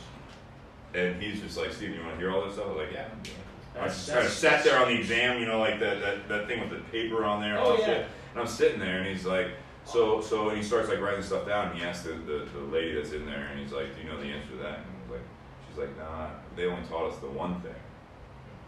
And when he left the office, she's like, she looks at me, and she's like, "They only teach us this. Like, this is way more than I need to pass the board." I've been to a doctor where I became my own Discovery Channel special because there were 3 med students in there, and he's like, "Hey, this guy's, it was for my ears. Hey, his ears aren't normal." Talking internal, not external. Yeah, it's because I've had 4 surgeries. Yeah. And total reconstruction. His ears aren't normal, so I'm going to use this as a teaching opportunity. Yeah. And it's huge too that your doctor actually provides that info to the med students, and it's really big. As much as some people are going to do it anyways, don't spread misinformation based off of lack of knowledge. And she took a pre-workout and you're like, "It worked for me. It's not going to work for everyone." No. And that goes for a lot of things. That's everything. So again, it's like whether you're taking vitamin D, you're taking vitamins, you're taking any of this stuff, you're taking testosterone, whatever it is. The biggest thing, my biggest remark throughout is get yourself checked out. If you're not feeling well, if you want to add more, like you're saying, guy comes in, girl comes in and says, "Hey, I want this goal." I will say this, a supplement store is just like that in the term itself. Mm-hmm. It is supplemental knowledge. That should not be. Angelo will give you a wealth of knowledge from the angle of that. He's also going to tell you, I'm telling you from the supplement side. Right. And what you want to buy this supplement, this mineral, this vitamin, this pre-workout, whatever it is, testosterone booster, what's your level at right now? And if you ask someone coming in, an estrogen blocker for male or female, any of these, like the rhodiola, like for mood and everything else, any of that stuff, it's like, what are your issues? Like, what is your, you have to dig what are your deeper. actual levels at? Like, you want to buy like this high dose of vitamin D3, like, why? Exactly. Well, I saw in an article on Instagram that, like, I need to do this, and it's like, well, dude, what's your vitamin D level at now? I don't know. You gotta You gotta get checked out. Go to that mechanic, look under the hood, check it out. This So is many where you're things can investing go in your wrong health. if you don't. If you go Absolutely. in blind, and I'm not trying to say only buy your supplements Subzilla. Go to your reliable source. Go to people you trust. But if they're not educating you before they're selling it, pay close attention to it. I mean, if you go in, I want an estrogen blocker. I mean, if you have water retention issues, I mean, this applies to everything. Yeah. Not just there could be really, really bad side effects to not being educated and just gun-hoing. And the biggest thing about the supplement topic is that there's, again, no miracle in a bottle, and there's no shortcut for hard work. Hard work and nutrition. The biggest con is, that for the industry is like that all these guys and girls that are like the figureheads of the industry, they're not just taking the supplement, they're endorsing. They're taking like fucking 20, 30 different things, supplements, prescription shit, all that stuff. It's just what they're getting paid for. That's what they're getting paid for, but they've hopefully done their research, and that's the encouragement. So that's what I'll say. I'll leave it at that, and I appreciate you guys being here. Thanks Jake, for we're having looking us. forward to having you back next week. Everyone misses you, Jay. Yeah, that's all we've heard all night on the feed, so yeah, we're looking forward to it. So I will say this, cheers, happy Whiskey Wednesday. Thank you for tuning in, everyone. Cheers. Empty glass.